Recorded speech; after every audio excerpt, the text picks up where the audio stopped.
Recording in progress. Mesdames et messieurs, bonjour, bienvenue à l'atelier qui s'appelle, que je réintitulé du coup Communica Ishkat. Fait que là, concrètement, là, les amis, je vais vous dire que depuis que Aishkat existe, même avant ça, ça existait, mais ça ne s'appelait pas Aishkat. Pourquoi? Parce que c'était juste un projet autour duquel des gens se sont rassemblés pour réfléchir. Une fois qu'ils avaient passé certaines étapes de réflexion, ben, on a réussi à trouver un titre à ce projet-là. Puis on a réussi à trouver un mandat, on a réussi à trouver des gens, et puis ça s'est développé comme ça. Fait que la réflexion, la discussion, l'échange d'idées, le brainstorm, c'est vraiment c'est le carburant du projet Ishkat. Vous, en tant qu'ambassadeur, ambassadrice, j'imagine que vous entrevoyez un peu le mandat que vous avez cet été. Et moi, ce que j'ai envie de faire, c'est de vous inclure comme vraiment partie prenante de cette discussion qui est éternelle là, autour du projet Ishkat. Et puis que vous puissiez mettre votre patte en fait dans cette grande construction. Et c'est pour ça que Communica Ishkat, à la base, c'était les réseaux sociaux. Mais bon, pour moi, là, avant d'aller sur les réseaux sociaux, faire ci, faire ça, ben, c'est d'abord de savoir ben, de quoi on parle vraiment, qu'est-ce qu'on fait là, c'est quoi le projet Ishkat. Puis, dans tout projet lié à la communication, donc le projet Ishkat, c'est un grand projet de communication à la base. Dans tout projet, ben, c'est de s'asseoir au début, puis de comprendre de se mettre nos balises, de comprendre en équipe qu'est-ce qu'on fait là, c'est quoi le mandat de notre présence, c'est quoi le mandat du projet. Puis, il y a des questions aussi qui viennent comme ben, à qui on s'adresse, c'est qui les destinataires de notre projet et où c'est qu'ils se trouvent, comment on peut les rejoindre. Fait qu'évidemment, l'aspect réseaux sociaux, c'est plus dans comment on peut les rejoindre. Ça c'est une des solutions. Peut-être qu'ensemble, on va être capable de déterminer d'autres solutions pour rejoindre des gens qu'on va déterminer ensemble. Fait que là, pour commencer, parce que moi, j'ai jamais eu l'occasion de discuter de ça avec vous. Je ne sais pas si vous l'avez abordé avec peut-être Alexandre ou peut-être Jay ou Véronique, certainement quand vous avez fait vos entrevues avant de devenir ambassadeur. Mais ce que j'aimerais faire là, c'est vraiment euh, un tour de table autour de la question, c'est quoi le projet Ishkat?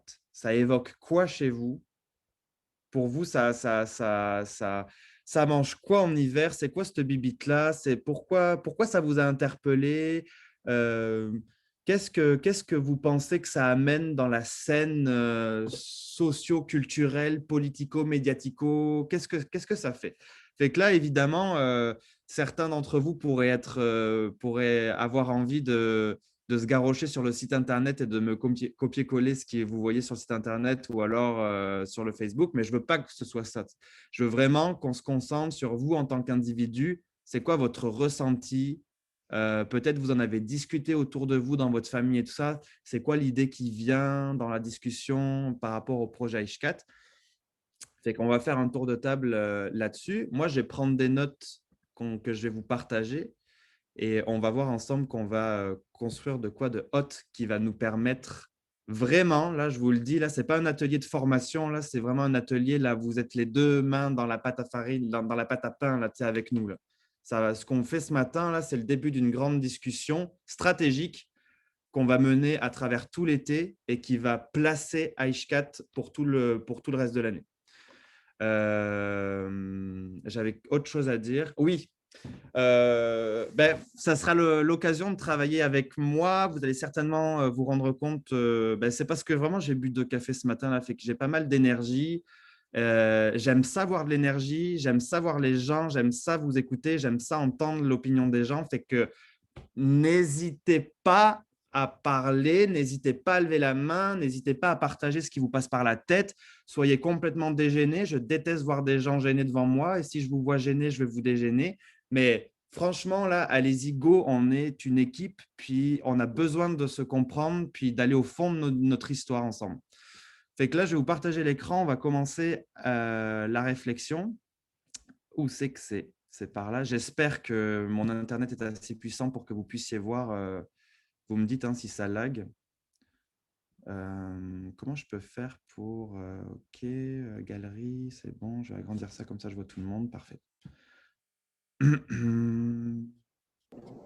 All right. Est-ce que tout le monde voit mon tableau Miro? C'est bon? OK. Fait que là, ah non, ça c'est Téléch. Attends, c'était plus ton anniversaire. J'ai mis encore la face de la Kugum à J. Fait que là, moi, je vais y aller au hasard. Vous voyez, la question, c'est quoi? Concrètement, c'est quoi qui vous vient à l'esprit? Est-ce qu'il y a quelqu'un qui veut lancer le bal? Vas-y, Alexandra. Ben, juste avec le nom, Eshke, ça veut dire l'avenir. Donc, ouais. Puis Timu, c'est genre le guide. Fait que c'est genre le guide vers l'avenir, les ambassadeurs qui guident vers l'avenir. Ben, c'est ça, là. Je veux dire, l'avenir, c'est quoi? C'est la réconciliation entre les Allochtones et les Autochtones. On avait parlé d'autodétermination aussi. Puis il y a plusieurs sortes d'autodétermination. Moi, je crois que c'est peut-être trop tard pour être autant avancé que les CRI. Eux autres, ils sont vraiment autodéterminés. La gouvernance, eux autres, c'est numéro un. Peut-être ici, on pourrait changer pour que ça commence vers l'éducation, parce que l'éducation que reçoivent les Allochtones, ils ne correspondent pas vraiment à l'éducation que nous, les Autochtones, on a besoin. Puis je pense que j'ai pas mal fait le tour. Là.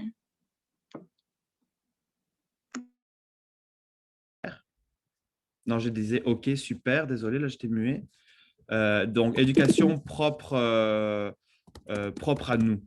OK, je vais essayer de mettre ça comme ça, là. Fait que c'est ça, si je comprends bien, ta compréhension, Alexandra, fait qu'un projet tourné vers l'avenir qui mêle, dont l'objectif, c'est un peu l'autodétermination, la réconciliation, ça, j'aime ça quand tu pourquoi je serais curieux de voir pourquoi tu penses à ça et propre à nous. Fait que réconciliation, Alexandra, je te poserai peut-être la question pour creuser après, là, si on va continuer le tour de la table. Est-ce que quelqu'un a quelque chose? Oui, mince, pourquoi je ne vois pas ton nom bref, tu as levé la main, excuse. Oui, j'ai levé la main parce que Alicia, pardon. ouais, il faut que je parte à 11h, fait que j'aimerais juste avoir le temps. Vas-y, on veut tout écouter. En fait, pour moi, c'est peut-être aussi un agent de transmission culturelle, ESCAP. C'est dans le sens où que ça permet une réconciliation entre la culture allochtone et la culture autochtone. Puis ça permet aux jeunes autochtones de développer quelque chose utile en lien avec leur culture. Je ne sais pas si c'est clair ce que je viens de dire. Ton micro est muté. Ça permet aux Autochtones de développer quelque chose en lien avec leur culture. Ouais. OK. Quelque chose qui leur tient à cœur en lien avec leur culture. Ouais. All right, c'est cool. Est-ce que, bon, ben, super. Fait que toi c'est comme ça, je suis curieux, c'est comme ça que l'idée de renforcer sa propre culture à travers Aishkat, c'est peut-être comme ça que toi, tu le vois en tant qu'ambassadrice, le mandat que tu as. OK. Ouais. Fait que c'est bon. Est-ce que quelqu'un a quelque chose à rajouter sur… il y a certainement quelque chose à rajouter. C'est quoi Aishkat? Puis tu sais, c'est quoi? Puis ça veut quoi? Ça cherche quoi? Concrètement, qu'est-ce que ça fait là, la Ishkat? Et je vais devoir nommer des gens, j'aime pas ça.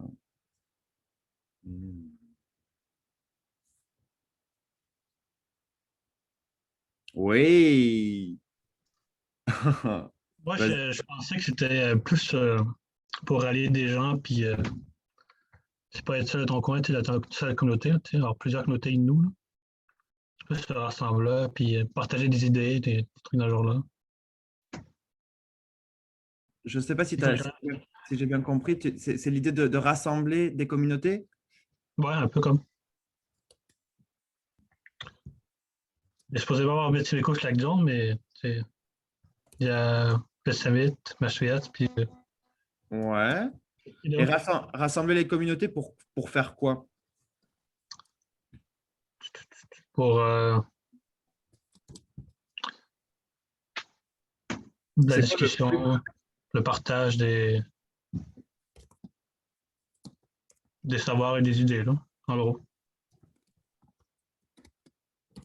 All right. Discuter, partager, savoir et idées.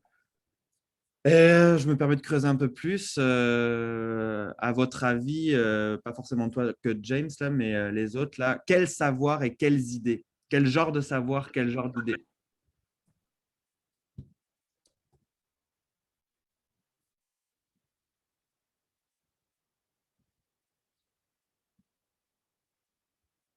Quelqu'un qui lève la main. Je vais désigner quelqu'un pour lever la main. Quel genre de savoir, tu sais, à la lumière de ce que vous avez fait avec Alexandre, par exemple. Vas-y, Alison, c'est ça? Moi, je dirais c'est comme se réapproprier justement nos savoirs. C'est peut-être qu'on en sait moins un peu. Puis, comme avec les ateliers avec Alexandre, on a pu bien apprendre notre histoire. Puis, ouais, c'est ça.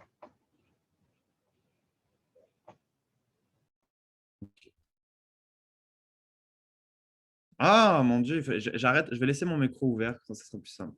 Mais donc, se réapproprier son histoire, qu'est-ce que, pourquoi en fait, pourquoi Ishkat par exemple, là, pourquoi le projet Ishkat a conçu une sorte de mini-programme pour que vous puissiez vous réapproprier votre histoire? C'est quoi le but?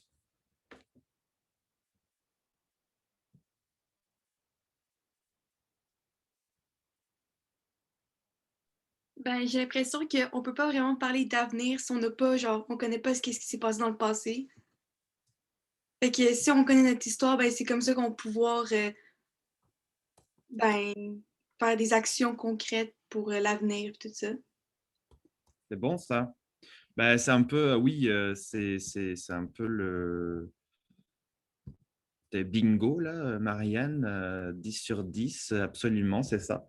Concrètement, c'est un peu l'idée qu'on a, c'est que, bon, ben, on peut pas envisager l'avenir sans nécessairement connaître l'histoire. Mais tu sais, connaître l'histoire, concrètement, si on était sur une ligne, sur un chemin, là, tu sais, ça se situe où l'histoire, tu sais, ça se situe au début de notre chemin, ça se situe au milieu ou c'est pas clair, moi, ma question là, mais genre, là, je vais agrandir ça, là, tu sais, autodétermination. On va finir par peut-être se concentrer sur ça. Pourquoi ça ne me le met pas correctement, ça? J'aime pas ça. Hop, autodétermination. Bon. Autodétermination. L'histoire, connaître son histoire par rapport au concept d'autodétermination, j'imagine que vous avez commencé à en parler avec Alexandre. Ça vous évoque quoi? C'est quoi le lien?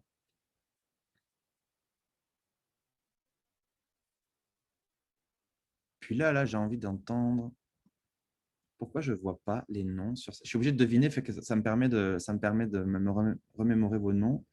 Fait que là, vous êtes chanceux parce que je ne peux pas vous nommer par votre nom. Alors, la personne qui a comme rideau derrière un espèce de truc noir et un loup, là, une gueule de loup. Oui, oui, c'est toi. Ariane, c'est quand tu parles que ton prénom s'affiche. Ok. Je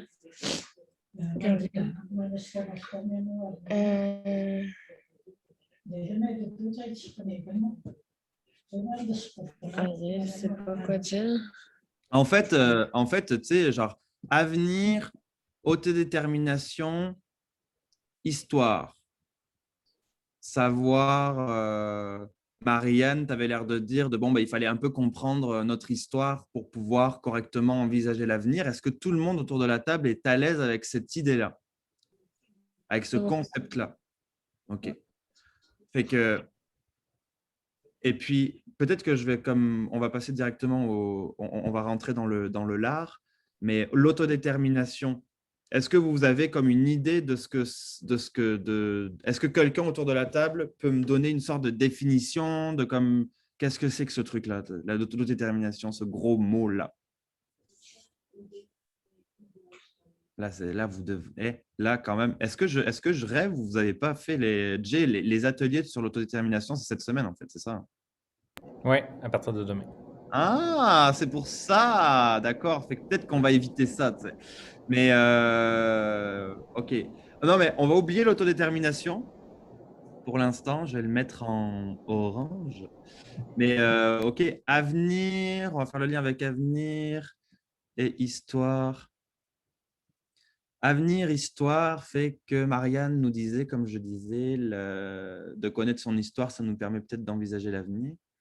Et c'est un peu la base vous, de votre programme à date, là, pour la première semaine. Fait que vous avez compris un peu, vous avez eu une lecture différente de l'histoire propre à votre culture pour comprendre ce avec quoi vous partez finalement, comme genre, comment je pourrais dire ça, comme package culturel. Fait que ça, c'est vraiment, je pense, ça, c'est la partie, ce qui est ressorti à date, là, c'est la partie de ce qui vous concerne, de ce que vous avez vécu pendant la dernière semaine. Mais on a eu de bonnes idées, là, renforcer le renforcement culturel, bon, ça en fait partie, rassembler les communautés, discuter, partager, savoir et aider, se réapproprier les savoirs. C'est sûr que ça ça ne concerne pas que vous. Est-ce que quelqu'un peut avant ça, là, avant de commencer le programme des ambassadeurs, à Ishkat, par rapport à se réapproprier les savoirs et rassembler nos communautés, est-ce que quelqu'un peut me dire qu'est-ce qu'il a compris ça, qu'est-ce qu'il a vu de ça?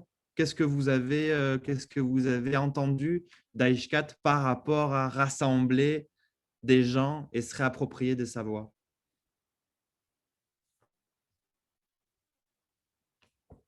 Concrètement, là, qu'est-ce que vous avez vu? Comment Aishkat a été présent pendant les derniers temps, là, les derniers mois? Alicia?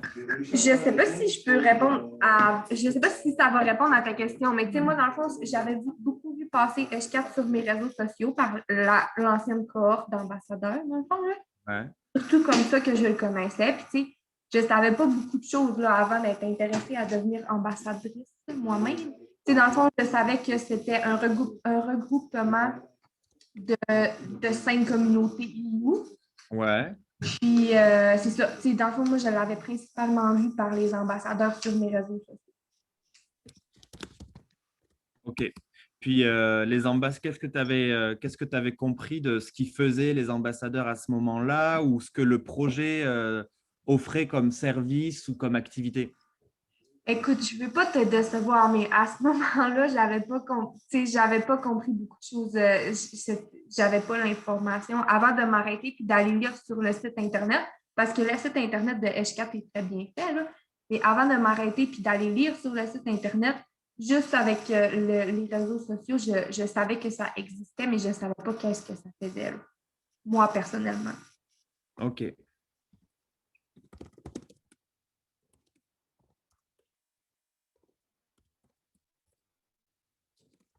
Je vais marquer ça comme ça. OK, fait que tu voyais qu'il y avait de quoi qui se passait en gros, et je pense que tout le monde, parce que vous êtes là, vous avez vu qu'il y avait une sorte d'agitation là dans la scène Innu qui se passait, puis que c'était collé à Ishkat.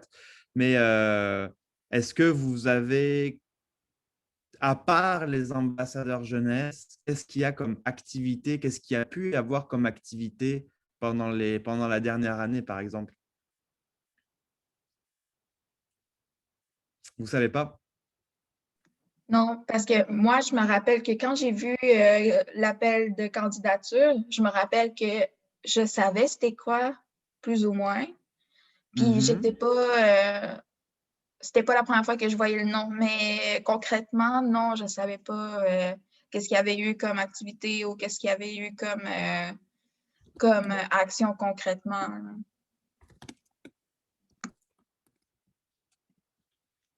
Est-ce que je peux répondre un petit peu, Sylvain, admettons, moi, qu'est-ce que je pensais avant d'être ambassadrice? Moi, sur Facebook, j'ai vu passer, mettons, des discussions sur plusieurs thématiques. Tu sais, je m'en souviens qu'il y avait des experts là, qui parlaient comme Marie Saint-Gelais. Ouais. Puis en tout cas, plusieurs choses comme ça, mais je ne suis jamais allée aux discussions. Mais je voyais que ça arrivait souvent que, bon, mardi, on va parler de ça avec telle personne, puis venez en grand nombre. Tu sais, c'est juste ça que j'avais vu par rapport à Eshket. Mais justement, Mm. je ne suis pas allée voir dans les sites. Je savais, par exemple, que c'était des discussions qu'il y avait souvent ensemble pour tout le monde. OK. Donc, pour tout le monde. Donc, c'était ouvert à tous, tout le monde. Donc, Mila, tu vas nous transférer vers peut-être une autre partie de la discussion. Je sais qu'il est 37 déjà, c'est mon Dieu, le temps file vite en plus. Mais OK. Fait qu'en effet, je ne sais pas si vous pouvez, à la lumière de ce que Mila vient de dire, faire allumer des lumières. Je ne sais pas si quelqu'un va rajouter quelque chose par rapport à ça, l'idée de discuter, l'idée qu'il y ait des thématiques. Ouais, ben moi, j'ai l'impression aussi que ça nous invite à poser des questions et avoir des réflexions qu'on n'aurait pas, genre, tout seul. Comme jamais je me poserais ces questions-là si je voyais pas, mettons, les cercles de discussion sur Facebook et tout ça. C'est des Ah. sujets qu'on parle peu. Bon, ben là, on a quelque chose de bien, là. Cercle de discussion, tu l'as nommé. C'est cool. Discussion. Ben, cercle. OK.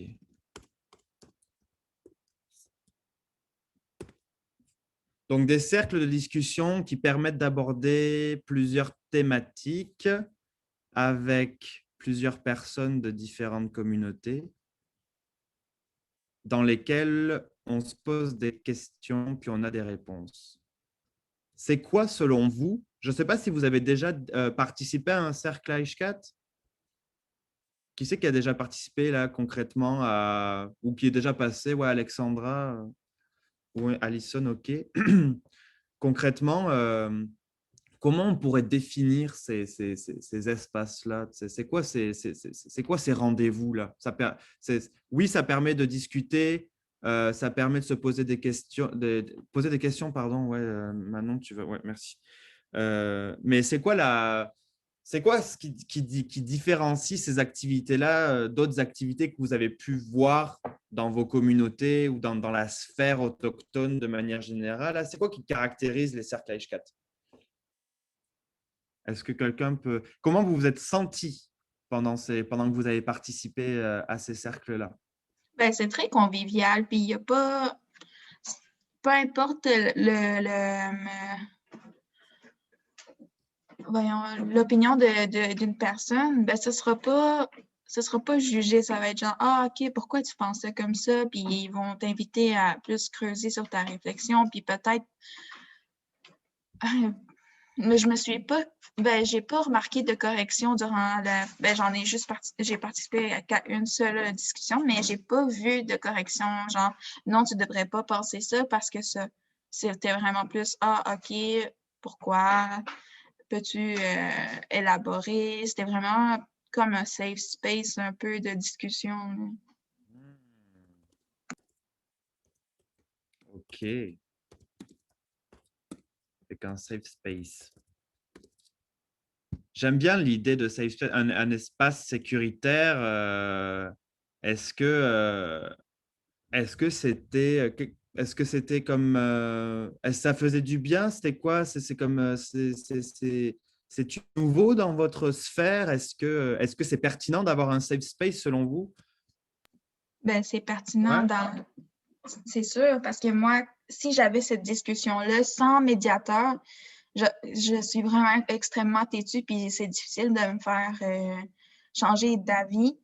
Donc, avoir un médiateur pour faire le tour de table comme ça, tout le temps faire alimenter les idées, puis la discussion, ben ça challenge mes idées à moi, puis de peut-être élargir mes horizons, justement. Parce que si j'étais toute seule dans cette discussion-là, je serais fermée sur mes idées à moi. C'est un peu ça. Fait avoir le médiateur, ça aide beaucoup. Fait c'est très pertinent. Hein. Je veux dire, comme je te dis, c'est ça. Là. Je sais pas si c'est clair.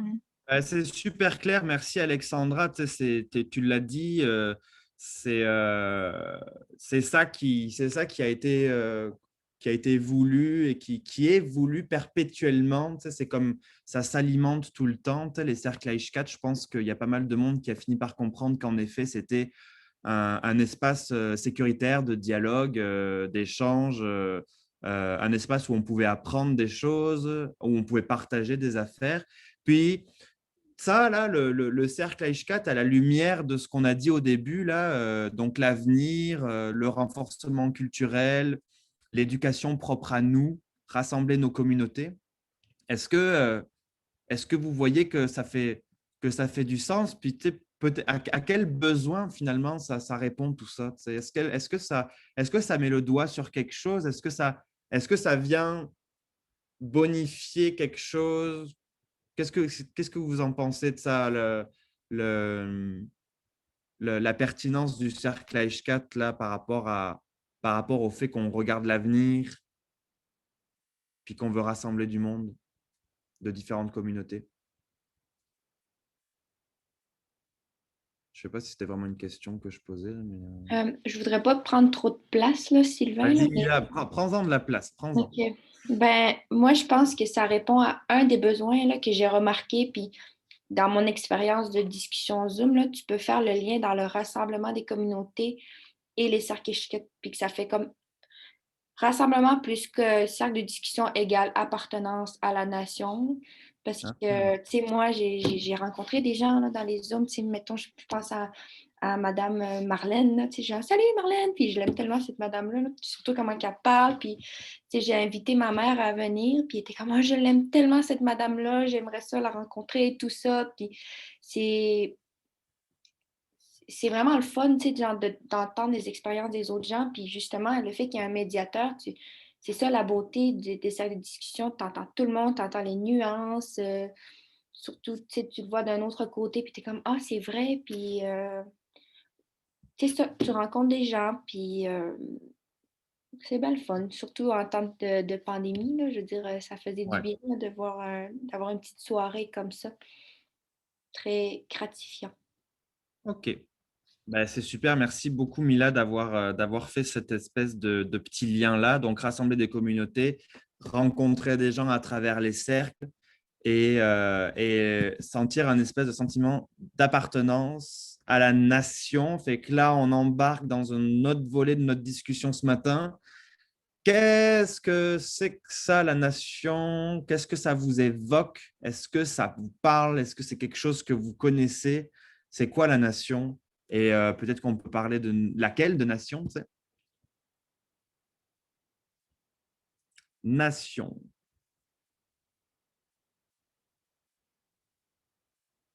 Est-ce que c'est comme il y a zéro là qui se passe dans vos têtes ou vous pensez qu'il y a quelque chose là? Je vous l'ai dit au début, là, tu sais, genre n'importe quoi qui passe dans vos têtes, là, vous le dites. C'est genre ah, un poulet qui court sur l'eau. Moi, je vais partager ça, tu sais. J'ai vu dans ma tête un poulet qui courait sur l'eau, fait que je vous l'ai dit. C'est qu'il y a des choses qui se passent dans vos têtes, ça se voit à vos yeux. Je sais qu'il y a 2 Alison, fait que vas-y, Alison, n'importe laquelle. Ali, là. Et d'ailleurs, là, dans les zooms, là, moi, j'aime ça quand il y a les caméras qui sont activées. Ali. Je fais mon vieux prof, c'est n'importe quoi, catastrophe, c'est insupportable. Bon, ben Ali, tu nous en diras des nouvelles de la nation tantôt, là. Mais nation, c'est quoi la nation? C'est très important d'explorer ça, puis d'être en confiance avec cette notion-là pour le projet Aishkat. Qu'est-ce que quelqu'un peut... Étant donné que tu pars dans un quart d'heure, toi qui viens de prendre ton café en main, là. Oui, je t'ai vu. La nation, ça veut dire quoi pour toi? Même si ça ne veut rien dire, dis-nous qu'est-ce que ça passe par la tête, là. Ben, la nation, pour moi, c'est un principe qui est vraiment, vraiment large parce qu'il y a plein de choses, il y a plein de peuples qui peuvent être considérés comme une nation. Mais tu sais, pour moi, je ne sais pas si c'est correct, mais pour moi, une nation, c'est un groupe de personnes avec une culture qui est propre à eux. Puis, tu sais, par culture, ben, tu sais, je veux dire, tu sais, les traditions, les langues, tout ce qu'on veut, là, même la cuisine, tu sais, c'est tout qui est propre à eux. Puis, c'est ça. Ça répond-tu à ta question? Exactement, c'est parfait. C'est très, on peut partir de là pour évoquer, pour éveiller plein d'affaires. Merci beaucoup. Puis, tu peux me répéter ton prénom? Alicia. Alicia. Et mon Dieu, Alicia, Alison, Alicia, vous n'avez pas… moi, je vais renommer là, parce que ça va pas… Mais merci, mais j'ai visuel, contact visuel, Alicia, c'est Alicia. Super. Donc, nation, des peuples, des groupes de personnes avec une culture propre à eux autres. Voilà, tu sais, moi, voilà, j'appartiens à la nation française. Je suis issu d'une culture. Moi, je pourrais dire qu'il y a comme une idée d'éducation, là, tu sais, genre, il y a les traditions, la langue, la cuisine et tout ça, ça vient avec le véhicule de tout ça, c'est l'éducation, je pense. L'éducation qui est comme faite à l'école, l'éducation qui est faite par nos parents, nos grands-parents et tout ça. Tout ça crée un espèce de conglomérat sociaux, je ne sais pas trop quoi, qu'on appelle la nation, puis qu'on résume souvent à un drapeau, puis à un hymne national.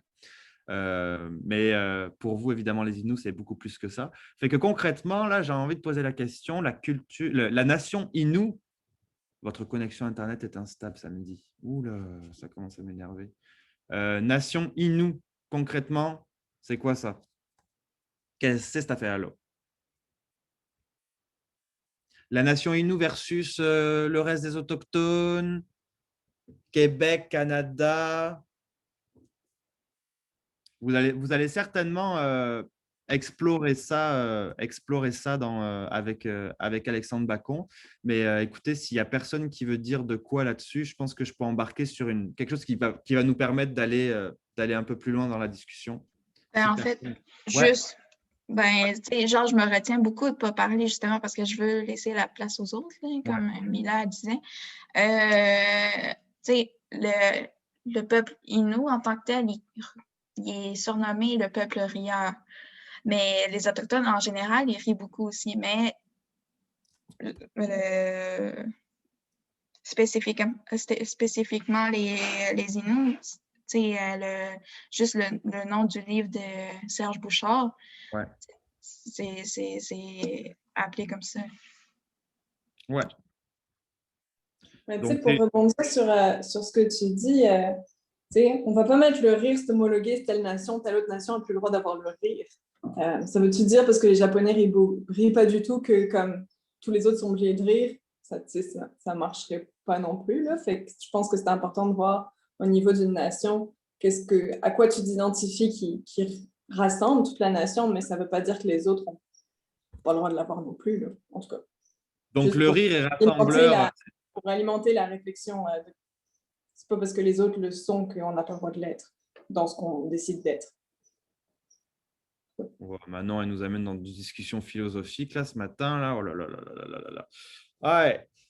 Avant que j'aille me chercher comment vous appelez ça déjà ici là? C'est comme un espèce de pilule rouge là. Ibutabinofène. Un espèce de truc comme ça. Bref. Acétaminophène ou ibuprofène, tu as mélangé les deux. Ouais, on a une affaire en phène à la fin.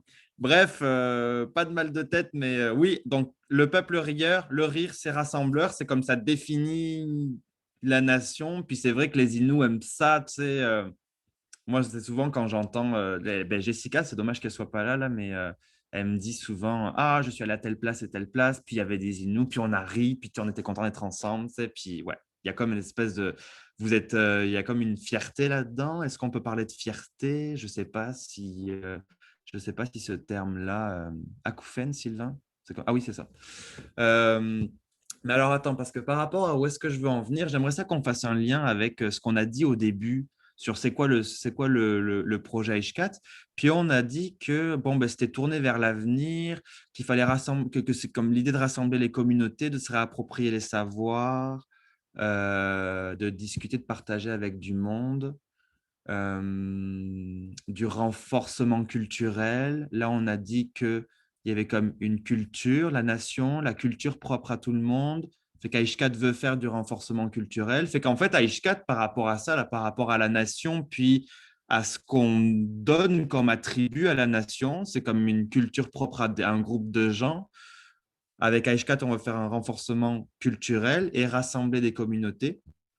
Fait que, est-ce que quelqu'un peut, à partir de là, me sortir comme une espèce de mandat, de mission pour Aishkat? C'est quand même assez simple. Non, je dis ça parce que ça fait 2 ans que je travaille pour ça, là, mais c'est peut-être pas simple dans votre tête, mais est-ce qu'on peut faire un lien c'est comme une sorte de mission là, pour Aishkat avec tout ce qu'on a là. Je peux le dire. Oh oui, Sophie, j'aime ça quand tu prends la parole. Vas-y, on t'écoute tous ensemble. C'est enregistré en plus, c'est en exclusivité en direct live. Ok, ça met pas la pression. Non, pas du tout. Ok, ben, dans tout ce qui est écrit comme bulle, comme arbre d'idées, pour moi, ce serait comme plus. On a des connaissances de base de notre nation, on va dire, mais on va comme essayer de les approfondir puis de l'écrire dans nos mots, dans notre projet, puis de les transmettre après. Ce serait comme. Fait en 3 mots, notre genre de mission, ce serait comme apprendre pour transmettre. Oh oui. Ben, j'aurais pu dire approfondir pour transmettre en vrai, vu qu'on n'apprend pas. Ben, on apprend, oui, mais on fait juste comme mettre du crémage sur les gâteaux. Genre.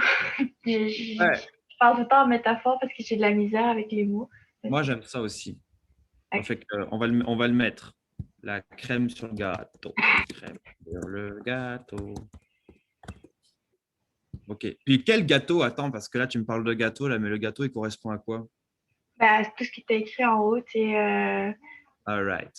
mettons ce qu'on est déjà en tant qu'autochtone. Ok. La crème, ce serait plus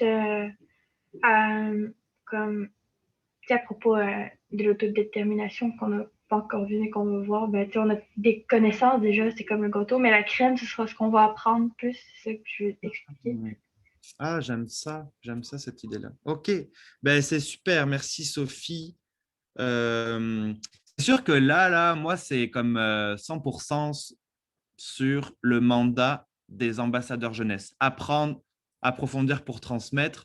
Ça, c'est sûr que c'est comme une des choses, vous allez vous en rendre compte de toute façon, là, même cette semaine, avec encore plus de connaissances à magasiner, puis beaucoup plus de lumière, davantage faite sur plein de choses. Fait que ça, c'est la partie ambassadeur jeunesse.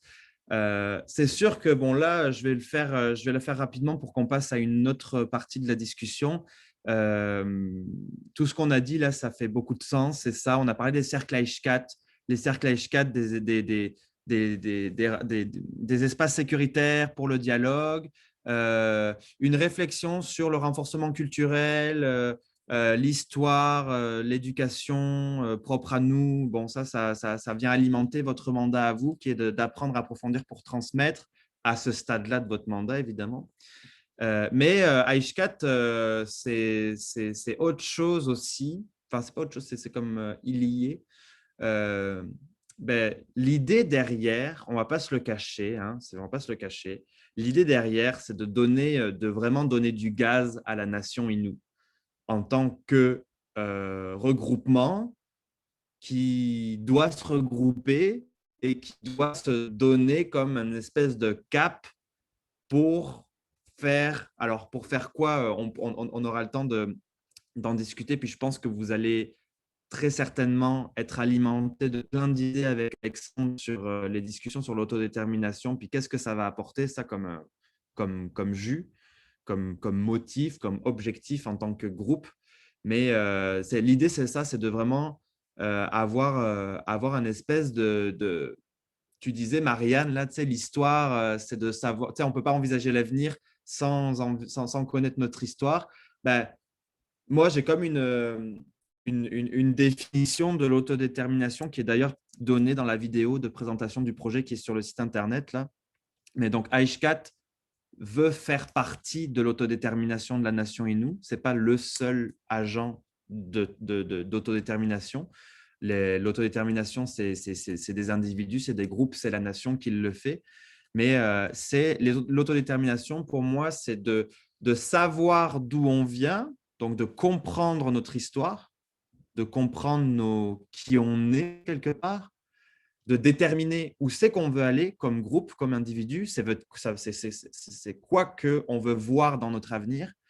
Et c'est le processus d'aller de notre histoire, de ce qu'on sait, de notre présent, et d'aller vers l'avenir en établissant des choses qui vont alimenter le rassemblement des communautés, alimenter notre éducation propre à nous, alimenter notre culture, peut-être notre modernisation, peu importe tout ce qu'on peut imaginer qui va faire en sorte que ça va nous faire avancer vers quelque chose qu'on aura voulu en tant que groupe.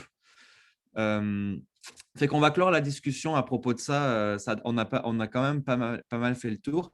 Puis par rapport à tout ça, évidemment, nous, notre rôle, quand je dis nous, là, c'est tout le monde là, ici autour de la table, là, c'est justement d'être des électrons qui vont favoriser ça, qui vont favoriser le fait qu'on va approfondir nos connaissances, qu'on va peut-être les chercher, nos connaissances. Il faut qu'on aille chercher des connaissances.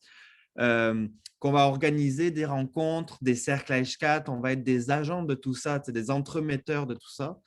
Et qu'est-ce que je vais dire? Oui, et voyons.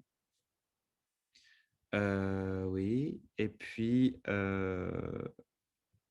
excusez-moi, je vais essayer de faire un lien avec ce qu'on veut faire par la suite. Oui, fait que H4, c'est les ambassadeurs, c'est les cercles de discussion H4, mais il y a aussi un volet service conseil, entre guillemets, aux communautés elles-mêmes, dans le sens où, et ça vous le verrez avec Alexandre, mais l'autodétermination, ça implique un paquet de choses et des défis qui sont soit et très rarement partagés entre les communautés. Mettons, on va dire que Mastoya, je travaille avec Pessamit sur un dossier lié à, je ne sais pas moi, à la santé, à la gestion de la santé dans nos communautés. Je dis un exemple. L'idée, c'est de venir soutenir ces initiatives-là, en fait. Parce qu'il y a plusieurs communautés qui ont des projets d'autodétermination, d'ordre d'autodétermination, c'est-à-dire que des projets on prend des responsabilités, puis on se donne le mandat que ce soit nous qui le faisions à notre sauce, etc. etc.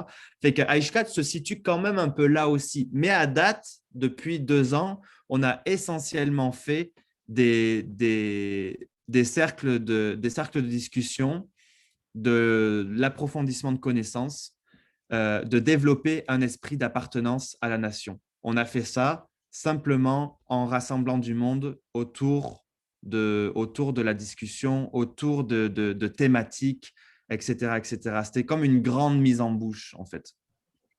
Fait que là, on va passer à la seconde. Bienvenue, Sébastien. J'ai vu Sébastien. Ouais, c'est ça. Salut, Sébastien.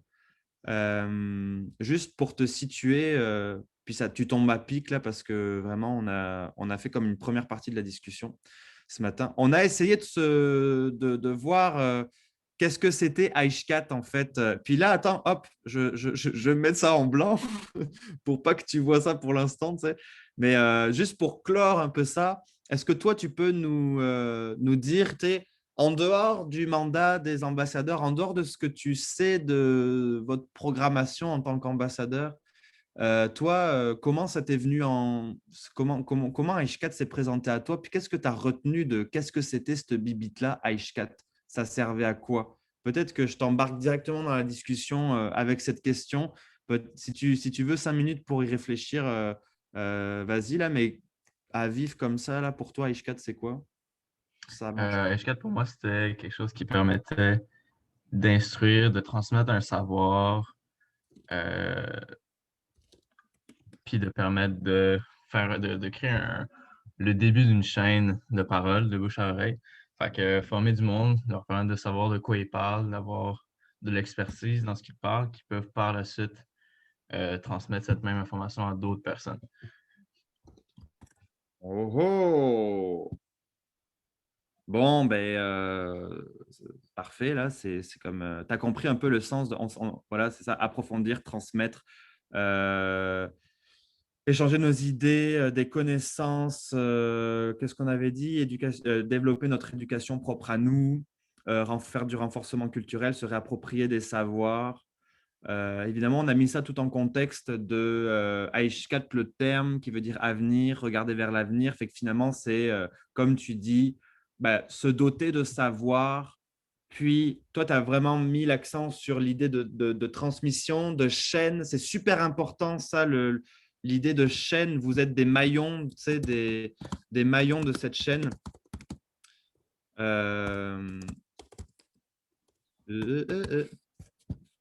Fait qu'on a peut-être tous un rôle à jouer là-dedans. Fait que c'est ça, on aura l'occasion de… Sébastien, tu auras peut-être l'occasion de regarder le brainstorm qui s'est passé là, en revisionnant un peu. Fait que là, moi, je vais vous amener dans une autre partie de la rencontre que j'avais intitulée « Communiquer à Ishkat ». Fait que pour communiquer, Sébastien, pour te remettre un peu dans le jus, c'est de savoir de quoi on parle, c'est quoi ce projet-là, pourquoi ça a besoin d'être communiqué. Puis là,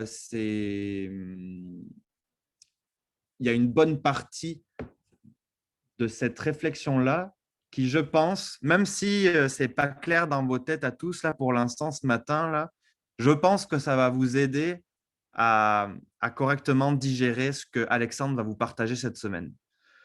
Et ce que va vous partager Alexandre cette semaine, peut-être qu'on va pouvoir faire un feedback la semaine prochaine ensemble pour aller de l'avant avec ce qu'on a mis là. Fait que, à la base, pour vous remettre en contexte, là, l'atelier d'aujourd'hui, ça devait être un atelier sur les réseaux sociaux. Mais moi, je voulais pas simplement vous dire comment gérer des réseaux sociaux ou comment être acteur ou actrice sur les réseaux sociaux sans nécessairement qu'on ait cette grande réflexion-là sur c'est quoi le projet, puis à qui on parle, parce que c'est comme la question essentielle, en fait, c'est la question première pour faire de la communication. Puis Aishkat, c'est un gros projet de communication. On ne va pas arrêter de le répéter, mais c'est de savoir à qui on parle. Fait que par rapport à ce qu'on s'est dit là, pendant la première heure, est-ce que quelqu'un peut lever la main ou directement prendre le micro pour nous dire à qui s'adresse le projet Aishkat? Comment je fais une ligne avec ça là? Bon, bref, c'est nul. Ok. À qui ça s'adresse? Quand tu demandes à qui ça s'adresse, c'est-à-dire qui peut le faire ou à qui est-ce qu'on veut toucher? Qui peut le faire? Qu'est-ce qu'on veut toucher? C'est qui les destinataires de l'écosystème Aishkat? Ça s'adresse à qui? Est-ce que ça s'adresse aux Catalans en Espagne ou est-ce que ça s'adresse à la communauté asiatique de Vancouver ou concrètement là? C'est à qui? C'est que là, on a dit c'est quoi? Puis là, on va le dire, c'est qui? Ça s'adresserait à tous ceux qui tournent autour des communautés Inuits du Québec. Fait que ce soit les Inuits eux-mêmes ou les personnes en contact avec eux ou les personnes en conflit avec eux pour informer le monde. OK. Fait que c'est super important ce que tu as dit là, je vais le noter.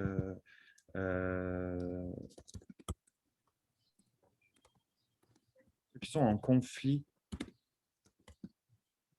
avec les PN, c'est intéressant ça. C'est qui? Et là, on va le diviser.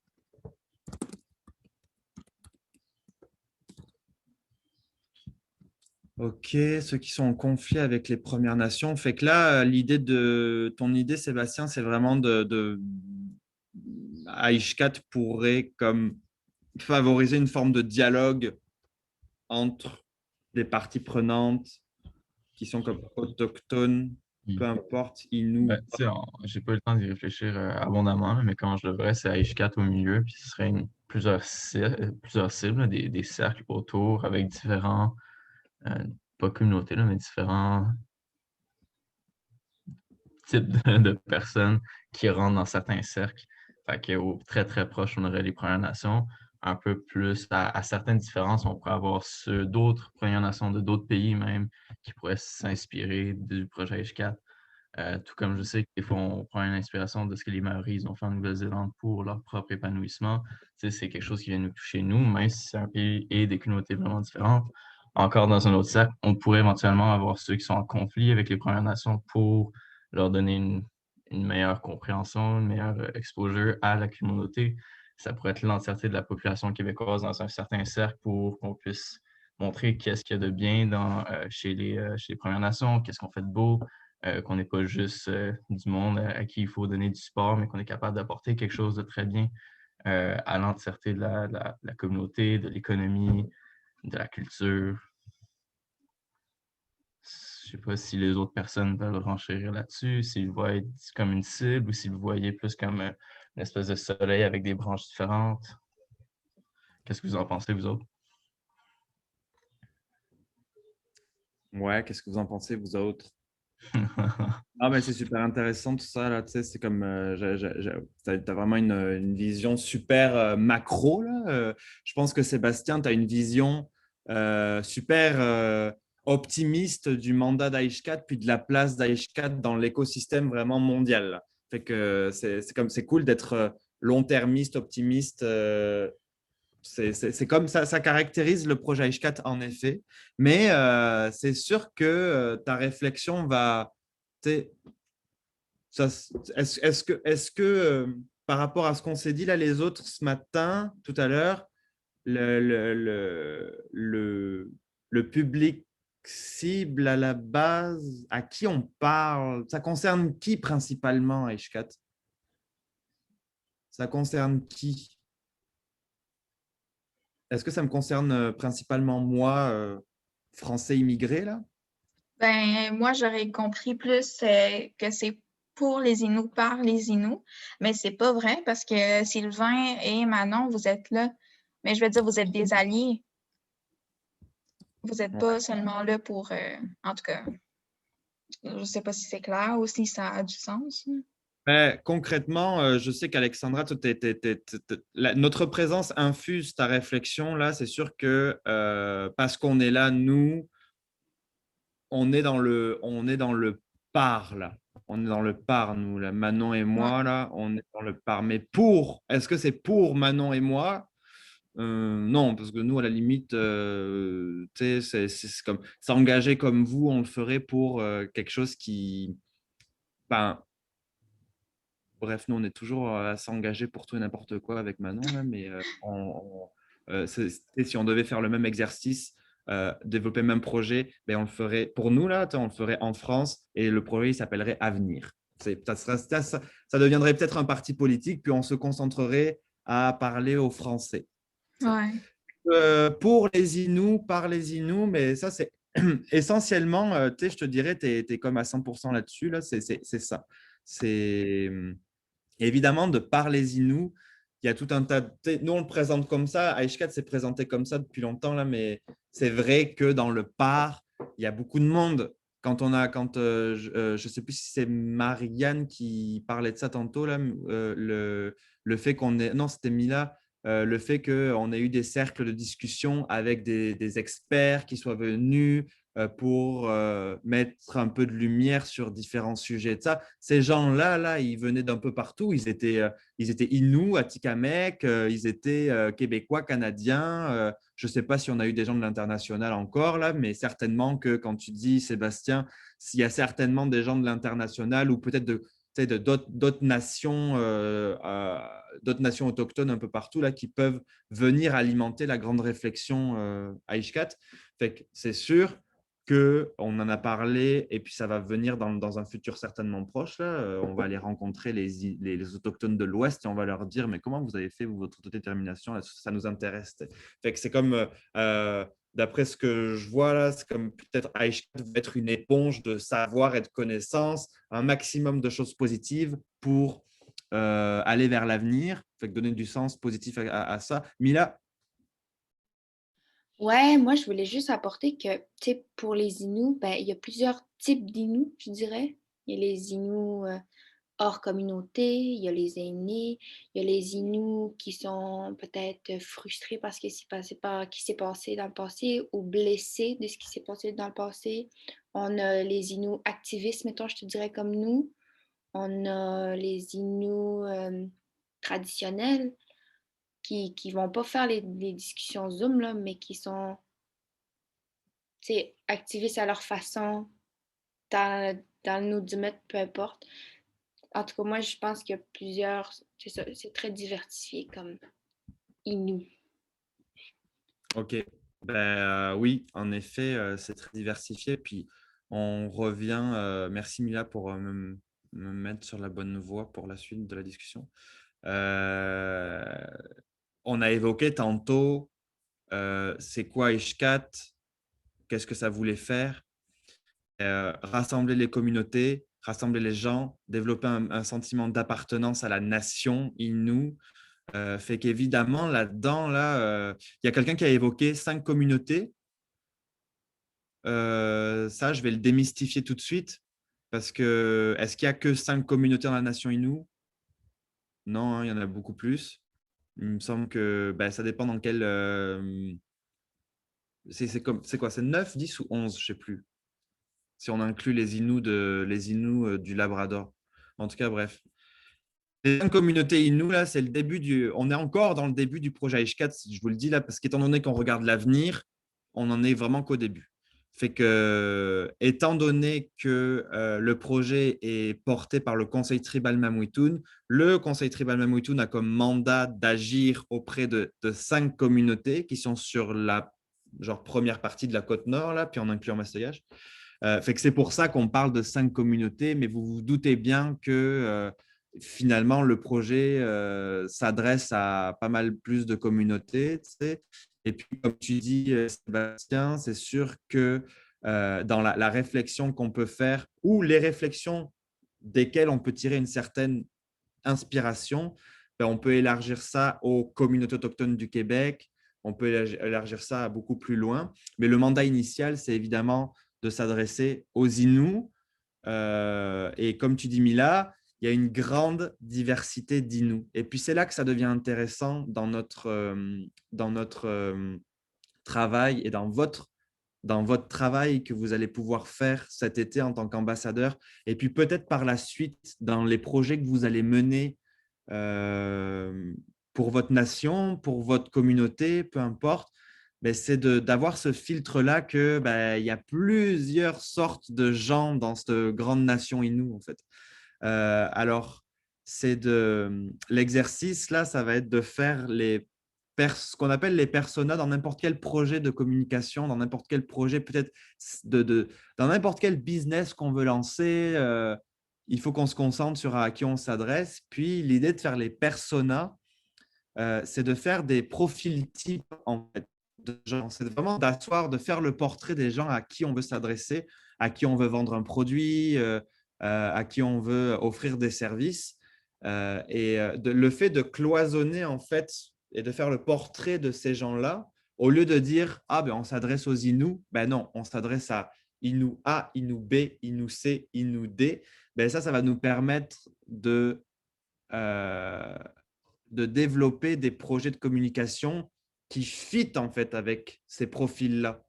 Moi, si je veux parler à ma grand-mère, c'est certainement pas sur TikTok que ça va se passer, mais peut-être, parce que c'est là que votre input va être super intéressant. Fait que là, je vous propose, il nous reste 45 minutes avant midi, ça serait vraiment le fun qu'on ait avancé sur ça, d'établir un peu le portrait robot des gens qui composent la nation Innu. Et alors, on peut se mettre un filtre à plusieurs niveaux, les Inuits au sens large, les gens de ma communauté, les gens que je connais, peut-être si je vis en milieu urbain, c'est ça. Fait que là, tour de table, et puis là, il y en a qui n'ont pas beaucoup parlé, puis ça commence à m'agacer. Puis il y en a… Alors, toi, à qui on voit juste le front? Oui, voilà.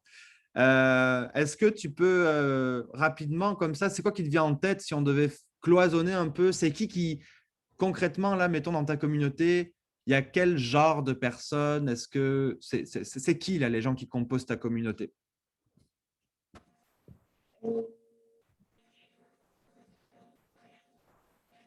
C'est quoi tu veux dire?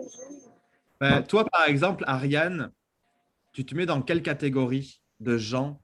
Si on devait catégoriser un peu les gens dans ta communauté par rapport à leurs habitudes, par rapport à leur âge peut-être, ou par rapport à leur, je sais pas moi, leurs activités, tu te mettrais dans quelle catégorie? Jeune? Ouais. Genre, Je vais juste poser une question à Ariane. Là. Ariane, tu les Loana? T'as dit les Loana ou sinon? Ni ti soyani ti toman. Tu muste gå hi de steanil. ben, je suis plus genre, tu sais, comme Mila, il a dit tantôt, là, les gens traditionnels, tout ça, là, je suis plus portée à suivre ce mode de vie-là. J'ai pas trop compris. Est-ce que tu peux répéter, s'il te plaît? C'est comme Mila, il a dit tantôt, tu sais, les gens traditionnels, je suis plus portée à suivre ce mode de vie-là. Ah, ok. Fait qu'il y a des gens traditionnels. Est-ce que, autour de la table, rapidement, comme ça, là, est-ce que vous êtes d'accord avec ça? Des gens qui sont comme Inuits traditionnels? Ok, vous en connaissez certainement. On peut en faire un portrait robot. On va les appeler Inutrad. All right? Inutrad, fait qu'on commence par ça. On en fait le portrait robot. Fait que Inutrad, est-ce que, genre, concrètement, mettez-vous un Inuit traditionnel en tête, là, qu'est-ce qu'on peut lui donner comme attribut? Comment on peut le définir, cette personne-là? Comment on peut la définir, pardon, cette personne-là? Mettons, est-ce qu'il y a des Inuits traditionnels que vous connaissez puis qu'on peut nommer, tu sais, des gens qui sont comme… Et qui c'est qui parlait de Téléch T'es allé voir Téléch, Mila, hein? Ouais. Est-ce qu'elle serait là-dedans, elle? Oui. Ah, Téléch ah. de Dash. Comment tu l'écris déjà? Mais… Me te tâche. Me te tâche. Ouais. Bon. Est-ce que vous, dans vos communautés respectives ou dans votre entourage, vous en connaissez comme ça des Téléch Métataches? Puis c'est quoi le… Mila, je ne sais plus comment on avait catégorisé ça dans le bureau d'Alexis. C'était quoi déjà notre… j'ai pas pris de photo. C'était les Mais… caractéristiques de la personne, du personnage, genre comment qui est dans la vie, qu'est-ce qu'il fait dans la vie, comment qu'il pense. c'est ça. T'habiller comment, non, peut-être pas, là, mais c'est quel genre de job qu'il fait peut-être. C'est ça, qu'est-ce qu'il fait dans la vie, comment qu'il est Ouais. dans la vie. Je dirais aussi la spiritualité. Non seulement la spiritualité dans le sens plus traditionnel avec comme la tante Assidation, Ariane a parlé qu'elle était beaucoup intéressée par les cérémonies, mais la spiritualité, ça peut aussi englober la christianisme, voyons. Ouais, je comprends. Chrétienté. Ouais, ça peut être voyons, c'est quoi le terme quand on a une partie des gens qui sont comme encore croyants, ils sont croyants. Les croyants pratiquants, là, ça peut englober ça dans la spiritualité aussi. Là. Voyons, j'ai bien de la misère à parler, j'ai pas encore eu mon café, là, c'est pour ça. Ben, il serait temps, surtout pour une personne qui travaille au Tim Hortons, là, il est 11h20, là, ça serait temps que tu… Ah ouais, je viens d'en commander un. Ça devrait arriver dans 11 minutes. 11 minutes. Bon, mais dans 11 minutes, on pourra parler avec Alexandra dans une autre dynamique. Ok, c'est parfait. Là, on est bien parti. Là. Tu sais, c'est vraiment de poser des mots sur des gens. Inuit traditionnel, bon, ben, on a comme une référence Téléch. Bon, c'est l'idée que la spiritualité est pas mal vivante chez eux. Ils sont croyants, pratiquants, ces gens-là. Qu'est-ce qu'il aime quoi? Ben, il fait quoi? Ils font quoi, par exemple? Bon, ben, est-ce que moi, j'ai comme l'impression que c'est des gens qui ont un lien avec le territoire. Je ne sais pas, peut-être que c'est des gens qui y vont souvent. Ouais. T'as oublié ça, là. Juste caractéristique. Donc, territoire. On peut dire aussi Inuidun, comme ça englobe vraiment beaucoup. Là, Mhm. OK. C'est qu'eux, ils sont comme… ouais, ils incarnent un peu l'Inuit. Ouais. Qu'est-ce qu'on peut rajouter sur ces personnes-là? Puis après, on peut passer à une autre catégorie, puis revenir à l'autre catégorie si vous préférez, là. On pourrait peut-être mentionner la langue aussi, juste qu'ils vont avoir une plus grande tendance à retenir la langue, là, les Inuits.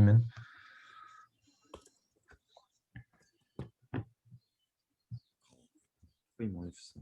Inuit. Ah, bon. Ils pratiquent la langue. Ouais.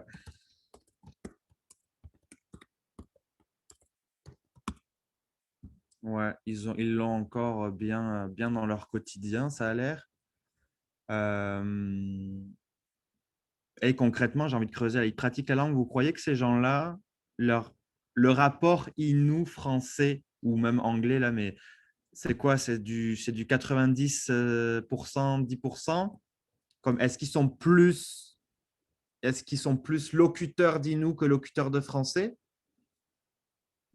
Ben, moi, je pense que oui, là, parce que, tu sais, mettons, un de leurs buts aussi, c'est de protéger la langue. Fait que moi, je dirais qu'il serait plus peut-être 60% Innu, puis 40% français, là, peut-être. Peut-être 70% Innu, là, même. Mais ça ne veut pas dire qu'ils ne savent pas parler français, là. C'est juste parce Ouais, qu'ils mettent l'Innu plus de l'avant, là. C'est vraiment ouais, juste… ils décident de plus utiliser l'Innu que le français, là. Ouais, c'est ça. Ouais, je pense qu'il y a un monsieur à Pessamit, là, je ne sais pas si vous le connaissez, là. Il s'appelle Grégoire, je pense, Canapé. Ouais, Grégoire Canapé. Moi, quand je pense à des Inuits traditionnels, je pense à lui, là, puis à sa famille.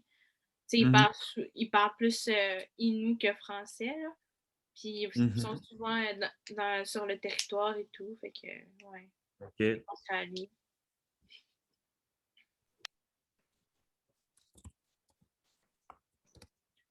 Jay? Ben justement, Grégoire, on va l'avoir avec nous la semaine prochaine.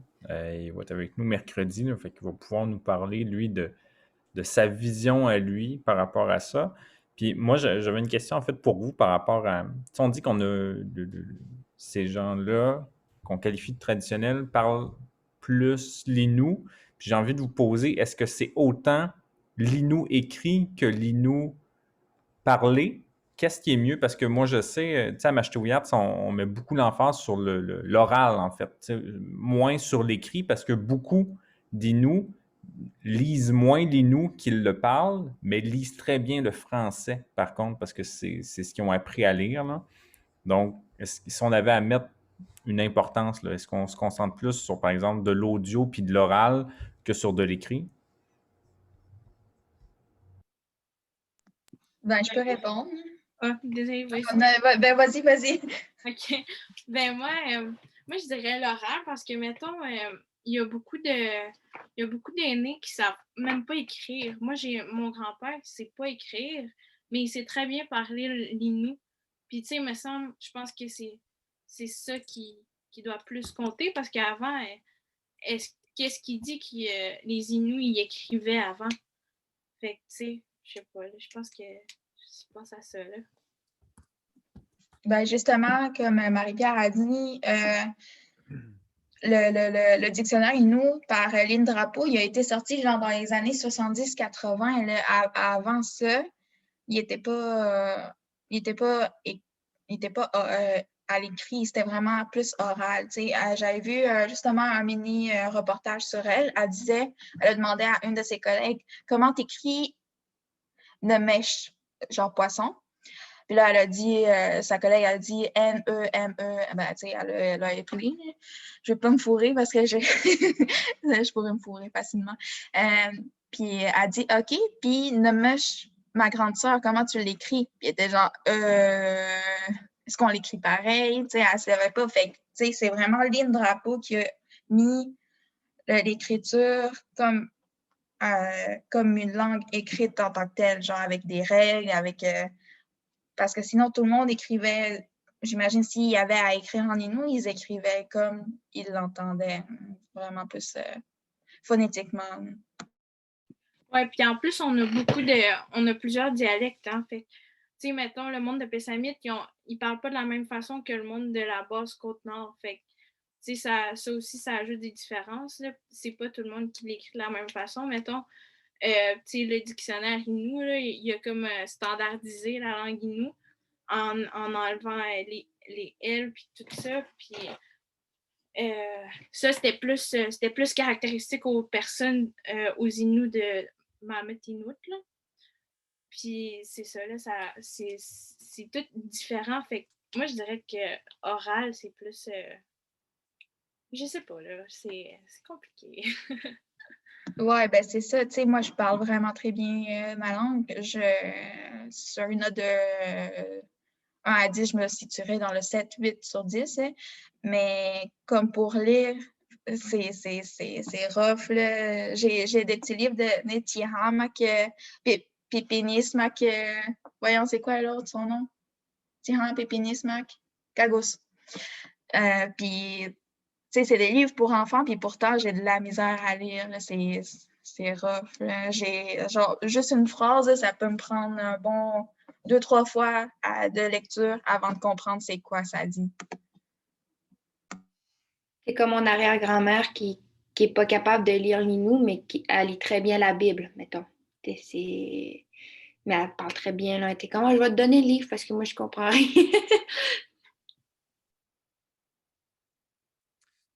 Ali? Oui. Est-ce que tu peux me répondre à la question suivante?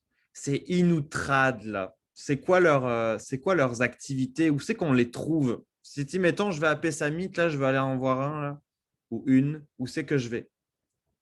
Où c'est que je suis plus à même de les rencontrer?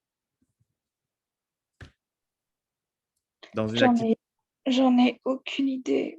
Ben, toi, concrètement, là, si tu devais sortir de ta maison pour avoir comme objectif, je vais aller rencontrer un Inou traditionnel, où c'est que je vais y aller, ou alors que ce soit un lieu physique ou simplement une activité programmée ou quoi, c'est où? C'est quoi que je dois avoir en tête? Je sais pas. Bon, ben, je te laisse y réfléchir un peu. Est-ce que quelqu'un peut me... Ou sinon, quelqu'un peut prendre le relais? Concrètement, là, qu'est-ce qu'ils font, ces gens-là? Mettons, nous, on s'est dit qu'est-ce qu'on a fait ce week-end, là? On a fait du barbecue, puis de la piscine, puis on est allé à Papine, et puis je ne sais plus qui c'est qui a fait quelque chose de bizarre, là, à part aller faire l'épicerie. Vous n'avez pas fait grand-chose, apparemment. Mais qu'est-ce qu'ils auraient fait, ces gens-là, là, les Inuits traditionnels, ce week-end? Moi, je dirais qu'ils étaient en territoire, dans leur chalet ou dans leur camp, là. Ils auraient passé du temps là. Peut-être qu'ils auraient été pêchés. Suggestion d'activité. Si je vais les voir, c'est dans leur camp la fin de semaine ou chez eux le soir, tu sais, ils sont tranquilles. Tu sais. OK. Enseigner les petits-enfants? Ouais. Ou ils sont souvent dans des activités de groupes communautaires comme des fêtes pour aînés ou à Pessamit, je sais que c'est quand même populaire par là. Puis les powwows sont souvent là. Si tu veux les rencontrer en public, là. Avec la COVID, il y en a moins, là. Mais en gros, c'est ça. Si tu veux les rencontrer, c'est soit en territoire, soit dans les festivités de langue ou des fêtes, des powwows, des spectacles ou tout de même tes activités. Là. OK. En gros, cool. Moi, je dirais qu'ils sont souvent en famille aussi parce que c'est une des principales valeurs de la culture Innu, je dirais, la famille. Fait que, ouais. Mettons, si tu les cherches dans le village, tu vas à la maison. Voyons. Tu vas dans la maison où genre il y a plein de pick-up. Là, tu sais qu'eux, ils vont souvent dans le bois. Là. OK. Je peux aller voir à l'église. Ah, qui c'est qui a dit ça? Ouais, c'est tout. Quand je débarque à grand-mère, je vois plein de vieilles personnes qui vont. C'est bon, ça, église. Ben, c'est ça. Tu sais. Où c'est qu'on les trouve ailleurs? Vous n'avez pas une sorte de petite activité sympa avec des chiffres à n'en plus finir, là? Oui, mais à Pessamit, c'est par la radio, fait que je veux dire, Et tout le là, monde reste à la maison. je vous replace en contexte, là, tu sais, genre pourquoi on fait ça, là, concrètement? Pourquoi on va aller développer le portrait robot des Inuits? Ben, c'est justement pour déterminer les meilleures façons de les rejoindre. Tu sais, on parlait tantôt de Aishkat qui est là pour transmettre, partager, rassembler du monde. Ben justement, tu sais, on va se donner tous les bons moyens, tout ce qu'il faut pour rejoindre tout le monde. Fait que là, oui, le chalet, le territoire, l'église, mais le bingo, peut-être que c'est quelque chose où Aishkat peut faire une petite apparition à un moment donné. En fait, c'est à prendre en considération si jamais on veut faire de quoi. Tu sais. Puis c'est sûr que, vas-y Mila. Ils sont aussi au centre de santé pour leurs petits rendez-vous hebdomadaires. Ouais, c'est vrai. Puis là, que font-ils? Tu sais, je vais rajouter le bingo. Qu'est-ce qu'il y a comme autre sorte d'activité? Bon, ben là, James, tu nous as dit activité de groupe communautaire, powwow, ben c'est un peu ça, là, tu sais, tout ce qui se passe, tout ce qui va se passer, à moins que ce soit vraiment des événements destinés à d'autres catégories de gens. Ces gens-là vont être là. Euh, c'est bon, je pense on a fait le tour un peu de ces groupes-là. Ah non, quelque chose d'essentiel, mais on va les. Ah, je sais pas comment. Je vais mettre ça. Je vais juste mettre réseau. Ok, on en parlera tantôt. Bon, une demi-heure pour faire le portrait de tout le reste. Sinon, on recommencera plus tard.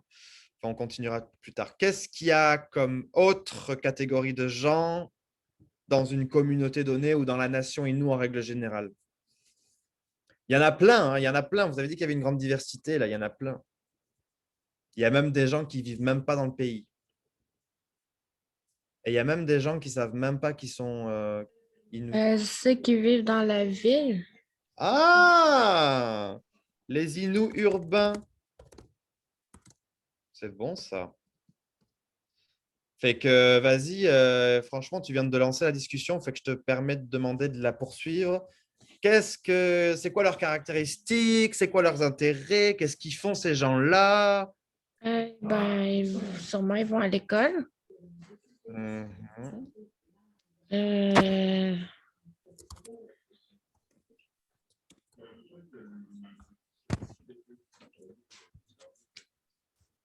Karine. Il y en a plein autour de la table, là, des gens qui sont Inuits urbains, non? Ou qui l'ont été. Fait que on parle de quoi, là? Là, on parle des Inuits urbains. Puis là, on parle de où? OK, les caractéristiques. OK.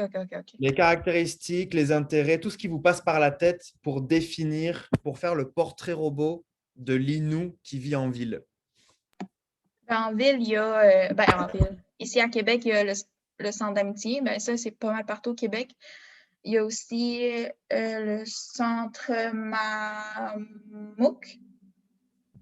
Puis il y a Mesnac, la maison pour les femmes, là, il me semble. Je le mets au pluriel parce que je sais qu'il y en a plusieurs. Il y en a aussi à Montréal de ces trucs-là, de ces institutions-là. Fait que, centre d'amitié autochtone. Puis là, tu me disais Mamouk, M-A-M-U-K. OK. Puis ça, c'est quoi? Je connais pas ça. C'est un acronyme, mais je me rappelle plus qu'est-ce que ça. What does it stand for? Je sais pas, là. Mamouk. Le service communautaire. Ouais, c'est un service multiservice. Il y a une garderie là-dedans, ils font des trucs nutrition, ils font des trucs, ils font plein de trucs. Ouais, il y a aussi une infirmière qui travaille là pour un genre de sans rendez-vous. C'est une infirmière clinicienne, fait que tu n'as pas besoin de te déplacer à l'urgence.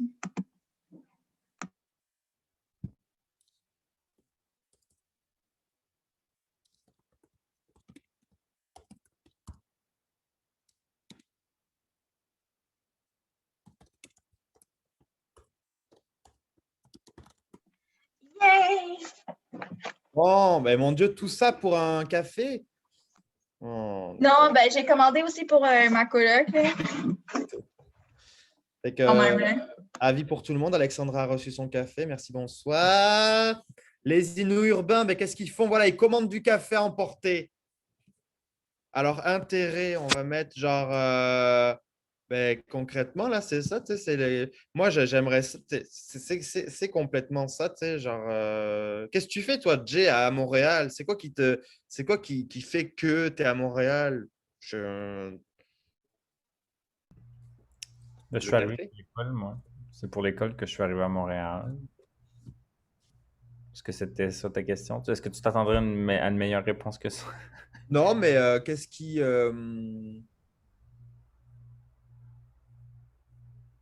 si tu devais vivre en communauté, est-ce que tu vois quelque chose de différent? Est-ce qu'il y a quelque chose qui te... Oui, tu es pour l'école, c'est ça qui te fait... c'est ça qui a motivé un peu ton installation à Montréal. Mais tu sais, il y a certainement des choses... Tu sais, où c'est que tu te tiens, toi? Qu'est-ce que tu fais? Est-ce que, tu sais, on parlait tantôt de réconciliation. J'imagine que tu rencontres pas mal plus d'allochtones que d'autochtones, ou je sais pas, peut-être le contraire, j'en sais rien. Ben, écoute, je sais pas si c'est en lien avec ta question, mais tu sais, clairement, il y a un réseau d'Autochtones. Ah, J'ai rencontré beaucoup de gens ici que j'ai probablement pas eu l'occasion de rencontrer en vivant ailleurs, euh, en communauté peut-être, entre autres. Tu sais, il y a beaucoup d'Autochtones qui viennent en ville, là. Tu sais, j'ai en tête beaucoup de monde du milieu artistique. Tu sais, je veux dire, c'est ici que j'ai rencontré Natacha, c'est ici que j'ai rencontré Jamie. Tu sais, elles sont ici, entre autres, justement pour leur travail à elles, mais sinon, tu sais, il y a une grosse communauté autochtone à Montréal, puis il y a une espèce tu sais, on dit Montréal, les grandes villes, c'est assez cosmopolite, là, tu sais, il y a des gens un peu de partout. Je pense que même au niveau autochtone, il y a ça. Tu sais, je suis en contact avec pas juste des Inuits de différentes communautés, mais je suis en contact avec des Autochtones au sens large de différentes nations. Tu sais, il y a cette espèce tu sais, je sais plus tantôt qui est-ce qui mentionnait, tu sais, l'esprit de famille là, chez les Autochtones. J'ai l'impression que je retrouve un peu ça. Tu sais, c'est comme on est différents, on se connaît pas, on n'a peut-être pas d'intérêt en commun, mais on est autochtone, puis on se fait Hey, toi, ben oui, on est dans la même gang, esti, puis on se rejoint, tu sais, là-dedans. Fait qu'on. C'est ça, il y a une espèce de. Comment tu appelles ça, je veux pas dire ghetto, mais tu sais, une espèce de diaspora, peut-être, ouais. ouais, qui se crée. Est-ce que tout le monde est à l'aise avec le terme de diaspora? Non, c'est comme. J'aime mieux gang. C'est plus. Ouais, c'est la gang. Ben, tu sais, une des diasporas qui est pas mal connue, c'est la diaspora chinoise, qui est à peu près partout dans le monde. Puis, c'est vraiment caractéristique. C'est comme si tu prends un morceau de pays, comme tu greffes le pays ailleurs. Puis, c'est là que tu retrouves tes repères culturels, c'est là que tu retrouves ton entraide. Il y a beaucoup, il y a la diaspora française aussi, tu sais. Avec Manon, on s'entraide beaucoup parce que on est de la même gang. Et puis, enfin, exactement. C'est comme ça permet de. Il y a comme un sentiment de sécurité qui vient naturellement avec l'idée de diaspora. Et moi, j'aime bien l'idée de diaspora. Il y a comme une valeur, il y a comme une. Il n'y a pas une idée de conquête dans la diaspora, là, mais un peu quand même. Tu sais, c'est comme les Chinois, surtout, à mon avis, ils font ça. Là, tu sais, c'est comme on va installer une communauté dans tel pays. Puis, Non, tu dis n'importe quoi. comment ça? On n'est pas en conquête ici, non? En tout cas, moi, je me sens Mais pas en non, conquête. c'est pas. Non, mais c'est pas. C'est pas. Si quand même, il y a de défendre les intérêts de. Tu sais, un pays utilise sa diaspora pour défendre ses intérêts. Ah, ça, c'est certain. Tu fais des recherches sur la diaspora chinoise. Là, la diaspora chinoise permet énormément à ce que la Chine développe ses accords commerciaux, développe son influence culturelle, etc., etc. Et là, je mentionne la Chine, mais n'importe quel pays utilise sa diaspora. La France utilise sa diaspora pour étendre son réseau à l'international. Les Inuits utilisent leur diaspora pour étendre leur influence. Tu sais, Jay vient de le nommer, le milieu artistique est très présent à Montréal. Donc, le milieu artistique, enfin, les Inuits sont très présents dans le milieu culturel là-bas. Du coup, on les entend, on les voit. Tu sais. ça aide. Et Ok. même Bien au fait. quand on parle d'artistes, là, pensez à c'est qui les artistes autochtones qu'on voit sur la scène publique. On a énormément d'Inuits. Parmi les Autochtones, là, je veux dire qu'on peut voir au Québec, les Inuits ont une très grande place. Mais après, on est une très grande nation aussi. Là. On est beaucoup. Fait que probablement que ça joue là-dedans, mais on est beaucoup représentés quand même dans les médias. Mhm. Là, tu me fais allumer quelque chose là par rapport à une des catégories d'Inuits. Est-ce qu'on peut carrément créer une catégorie d'Inuits du milieu culturel? Les Inuit Stars. Les Inuit Stars. Vous avez des stars dans votre nation, puis c'est sûr, puis pas les moindres. Là, on les entend tout le temps. Là, chaque fois que je mets la radio, il y a un Inuit qui passe. Bon, c'est sûr, j'écoute la radio de Pessamit, fait que ça me. Non, je rigole. Mais des Inuit Stars, on peut embarquer là-dedans si vous voulez. Ah, oui, qu'est-ce que je fais? OK. Mais les Inuits urbains, on a quand même pas mal dit de quoi. Est-ce que quelqu'un veut rajouter quelque chose sur les Inuits urbains ou on est impatient de sortir dans une autre catégorie? Est-ce on a fait le tour des Inuits qui vivent en ville? Ben, en fait, je voulais juste renchérir sur. Oh, excuse-moi, Sophie, vas-y. OK. Mais je voulais ajouter l'affaire qu'Emilia a écrit dans le texte à l'Unistop. Personnellement, moi, quand j'habitais en ville, je le prenais tout le temps parce que je ne fais pas confiance aux Blancs. Même si je ne connais pas l'Inou, je sais que c'est un Inou, on dirait. C'est sûr, j'embarquerais lui, là. Si, à la place d'un taxi, surtout, là. Ou, admettons, pour retourner dans mon village. C'était peut-être bien minime, mais c'est ça. J'utilisais plus.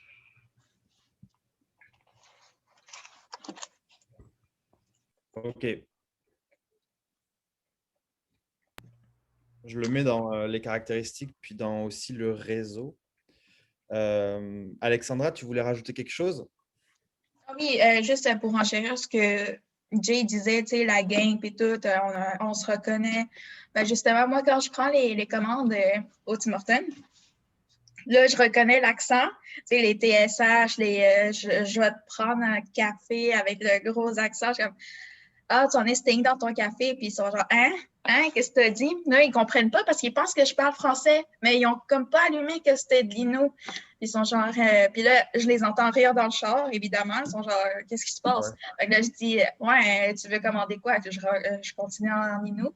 Là, ils disent, ah, tu as Tino Imana? Je dis, oui. Puis genre, ils sont vraiment contents, là, on dirait, genre, tu sais, juste recevoir ton café, ça te fait du bien à l'âme. Mais en plus de te faire servir dans ta langue maternelle, ça, c'est vraiment un plus. Hein. Fait qu'elles sont vraiment tout le temps contents. Puis en plus, ils ne me connaissent pas, mais ils disent tout le temps, oh, lâche pas. Tu fais quoi ici? Ils me demandent qu'est-ce que je fais à Québec. Je leur dis que je suis aux études. Puis genre, ça fait vraiment du bien tout le temps. Hein. Est-ce qu'on est d'accord pour dire que vous avez comme en ville le fait de rencontrer des gens comme ça, d'entendre l'Inou quand on va chercher son café, ça, c'est comme ça évoque la fierté quand même, l'idée ça fait du bien, quoi, tu vois, quelque part. Oh, c'est cool. Quelqu'un voulait rajouter quelque chose? Jay. Ouais. Non, Vas-y. Sébastien, pardon, Sébastien, excuse-moi. Vas-y, Sébastien. Je pense que dans la catégorie urbaine, qui est quand même vraiment large, ça pourrait être intéressant de rajouter 2 sous-catégories des Inuits urbains qui sont arrivés en ville, qui viennent d'une communauté Inuit et qui arrivent en ville, de ceux qui sont nés en milieu urbain puis qui n'ont pas nécessairement habité en communauté ou sur la réserve, qui n'ont pas été exposés à la culture, dans le fond. Fait que ça fait 2 groupes, 2 Inuits urbains, mais vraiment différents dans leurs activités, dans leurs intérêts, dans leur contact avec la communauté, avec la culture. Excellent. Fait que ça, merci Sébastien. Fait que c'est de vraiment, vous voyez là, décortiquer. On n'a pas tous le même parcours et tout ça. Puis, malheureusement, là, malheureusement ou heureusement, parce que bon, ben, ça force la discussion, puis tout ça. Mais quand le gouvernement passe une loi sur l'appartenance à une Première Nation, justement, là, la loi S3, vous allez en entendre parler certainement cette semaine. Là. Mais c'est là qu'on se doit de poser la question, puis d'ouvrir les yeux en fait sur ces réalités-là, là, parce qu'il y en a qui ont, enfin, les gens qui composent votre nation n'ont pas le même parcours, ne sont pas issus des mêmes milieux, n'ont du coup pas du tout les mêmes, la même vision du monde nécessairement. Ça fait que ça à prendre en considération. C'est important pour le projet H4 parce qu'étant donné qu'on veut s'adresser à beaucoup de monde, bah, c'est d'avoir ça en tête. Fait que, né en ville, né en communauté.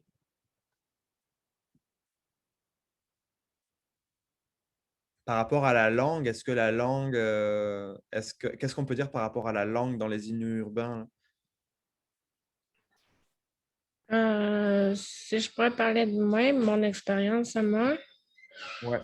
ben, je trouve que c'est dur pour la langue parce que je pense que j'ai perdu beaucoup de ma langue en restant à Québec. C'est vraiment un gros défi, là.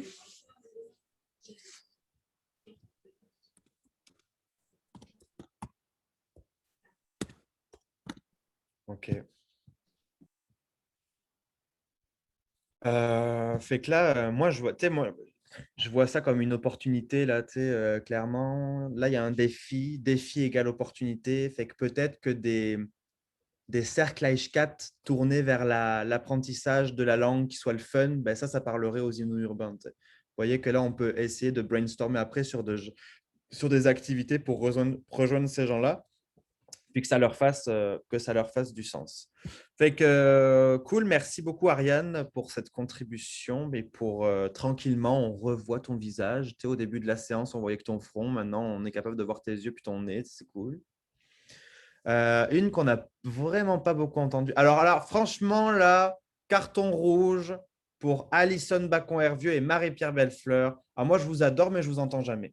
Alors, qu'est-ce qu'on peut dire là, Alison et Marie-Pierre? Moi, je veux que ça peps, là, il reste 12 minutes. Je veux entendre tout le monde. Et Ali LH aussi, chandail jaune. Mon Dieu!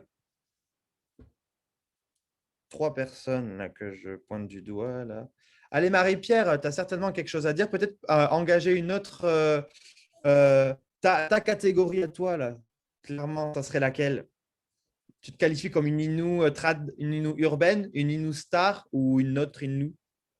Ben moi, peut-être pas moi-même, là, mais il y a du monde aussi, tu sais, ils trouvent ça dur, là. Ils vivent tous les impacts des pensionnats puis tout, là. Fait que, tu sais, ils trouvent ça un peu plus dur, puis ils sont plus dans l'alcool puis dans la drogue. Puis je pense que ça pourrait être Une catégorie à part une entière. catégorie, ouais. Fait que ça serait. Comment on les appellerait, ceux-là? Je sais pas. Les boomers? Pas juste les boomers, hein, parce qu'il y a beaucoup de monde de mon âge qui trouvent ça dur encore, là. Puis la seule façon qu'ils trouvent de passer au travers de tout ça, c'est d'arrêter l'école, de se plonger dans l'alcool puis dans la drogue. Ok, fait que là, tu ouvres une discussion super intéressante. Tu ouvres une discussion qui est complètement essentielle. Fait qu'en fait, c'est sûr que tu Bon, là, je vais résumer moi ce que je comprends de tout ça. Là, il y a comme il y a eu quelque chose qui s'est passé. Vous en avez eu un peu, vous avez un peu eu des détails supplémentaires la semaine dernière.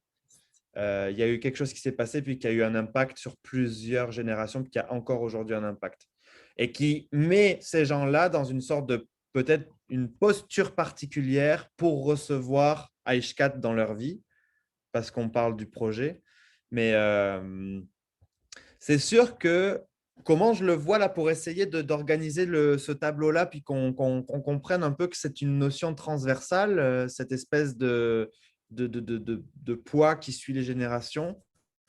On va le mettre, peut-être qu'on va pouvoir, en prenant vraiment une certaine hauteur là, puis peut-être qu'on va pouvoir avoir une lecture sur chaque catégorie de l'impact des pensionnats sur chaque catégorie.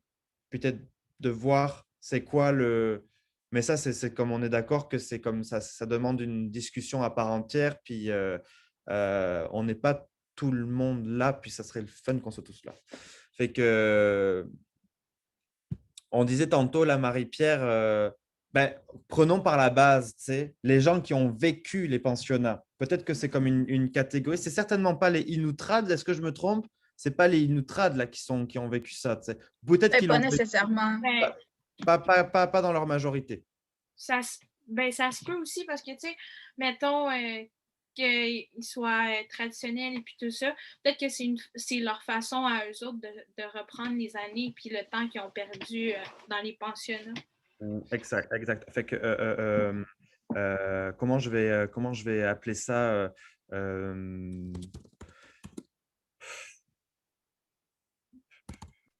Voilà, soyons clairs. Hein. Mais il y a aussi l'autre partie qui, tu sais, il y a la partie où Marie-Pierre, elle a dit, c'est ceux qui essayent de se réapproprier leur culture, mais il y a aussi l'autre partie qui a été malheureusement assimilée, qui reconnaissent pas les savoirs traditionnels.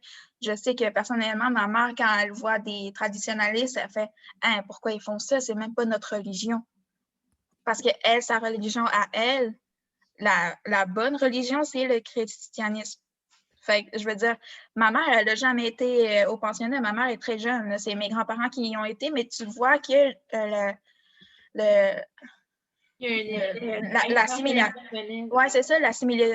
l'assimilation intergénérationnelle, ça existe. Puis le racisme peut-être internalisé, ça existe aussi. Oui. OK. Si je pourrais rajouter quelque chose, moi, mes tantes, ils ont été de même parce que, tu sais, moi, je suis la seule dans ma famille qui suit ça, ces affaires-là. Puis, tu sais, ils me l'ont dit, pourquoi tu suis ça? C'est pas, ta grand-mère, elle faisait pas ça, puis nanana, genre. Je sais pas. Alors, du coup, Alexandra puis Ariane, là, vous venez de faire référence à une catégorie de gens, mais clairement, là, au niveau de leur âge, on pourrait les mettre dans quelle catégorie? Parce que eux, ils sont comme, ils sont super importants, là, en fait. Là, parce qu'ils sont, tu dis, c'est ta tante, fait qu'elle est encore, elle a toute sa tête. C'est quelqu'un qui, c'est certainement quelqu'un. Les Inuit boomers. Les Inuit boomers. Ben moi, je dirais pas boomer, peut-être Gen X. Inuit Gen X. Ouais, c'est la génération X parce que ma mère n'est pas boomer, là, elle a juste 44 ans, je veux dire. Ouais, moi aussi, mes parents ils pensaient aussi comme ça avant. Puis ils sont pas boomers, là. Peut-être que ma grand-mère était boomer, là, mais ouais. Est-ce que vous êtes d'accord si on les met dans 40 à 60 ans? Ouais. Genre. C'est ça la génération X, il me semble. Hein? Je ne sais plus. Fait Ouais, que là, bon, cette génération-là, clairement, par rapport au pensionnat, un des attributs qu'on peut leur donner, c'est comme ils sont pas mal assimilés, un regard négatif sur la spiritualité traditionnelle. On pourra étoffer ça plus tard. Vas-y. Ce que je remarque, là, c'est que souvent, c'est les enfants de pensionnaires. C'est comme la première génération après où est-ce que… Tu sais, moi, j'ai juste à penser à ma grand-mère. Tu sais, ma grand-mère est allée au pensionnat, puis aujourd'hui, ma grand-mère, c'est une fière Inou, là. Je veux dire, je la vois, elle porte sa culture, mais ma grand-mère ne l'a pas transmise. Et puis, après, on n'a jamais nécessairement eu ces discussions-là, mais tu sais, je pense que ça fait un peu partie de ça. Tu sais, c'est comme une première génération qui ne s'est pas fait transmettre la culture, la langue, parce que justement, les parents avaient peut-être ces blessures-là en dedans d'eux. Donc, eux, j'ai l'impression qu'ils sont… c'est ça, c'est particulier. J'ai l'impression qu'ils sont comme dans un entre-deux, tu sais, des parents qui ont peut-être vécu des blessures et on leur a pas transmis quelque chose. Puis aujourd'hui, ben, il y a une nouvelle génération qui pousse puis qui, elle, a envie de se réapproprier tout ça. Tu sais, ouais. Mais par exemple, là, ce qu'ils ont vécu, c'est les externats. Ils ont vécu l'école de jour. Ils ont vécu le pensionnat 2.0, là. C'est vrai. Pensionnat, mais ils restaient dans la communauté, pareil. Là, c'était juste ça. Ouais, c'est une assimilation vraiment très sournoise que tu la vois pas venir parce que justement, tu es dans ta communauté, tu es avec ta famille, tu vis dans ta culture, mais il y a, c'est l'éducation, là, en tout cas, c'est très sournois. Et tellement qu'ils étaient, mettons, les pensionnaires qui étaient peut-être assimilés à la religion, le christianisme, ben, ils croyaient pas à leurs enfants qui vivaient ce genre de choses-là. Ils disaient non, ça se peut pas que des nonnes t'aient fait ça, là. Ça se peut pas. Fait que c'est là le fossé aussi qu'on peut faire le lien. Que tes parents te croient pas de ce que tu as vécu à l'école. J'ai l'impression aussi, vous me direz si c'est une mauvaise assumption, mais que c'est une génération qui a essentiellement juste les côtés négatifs d'être une Première Nation.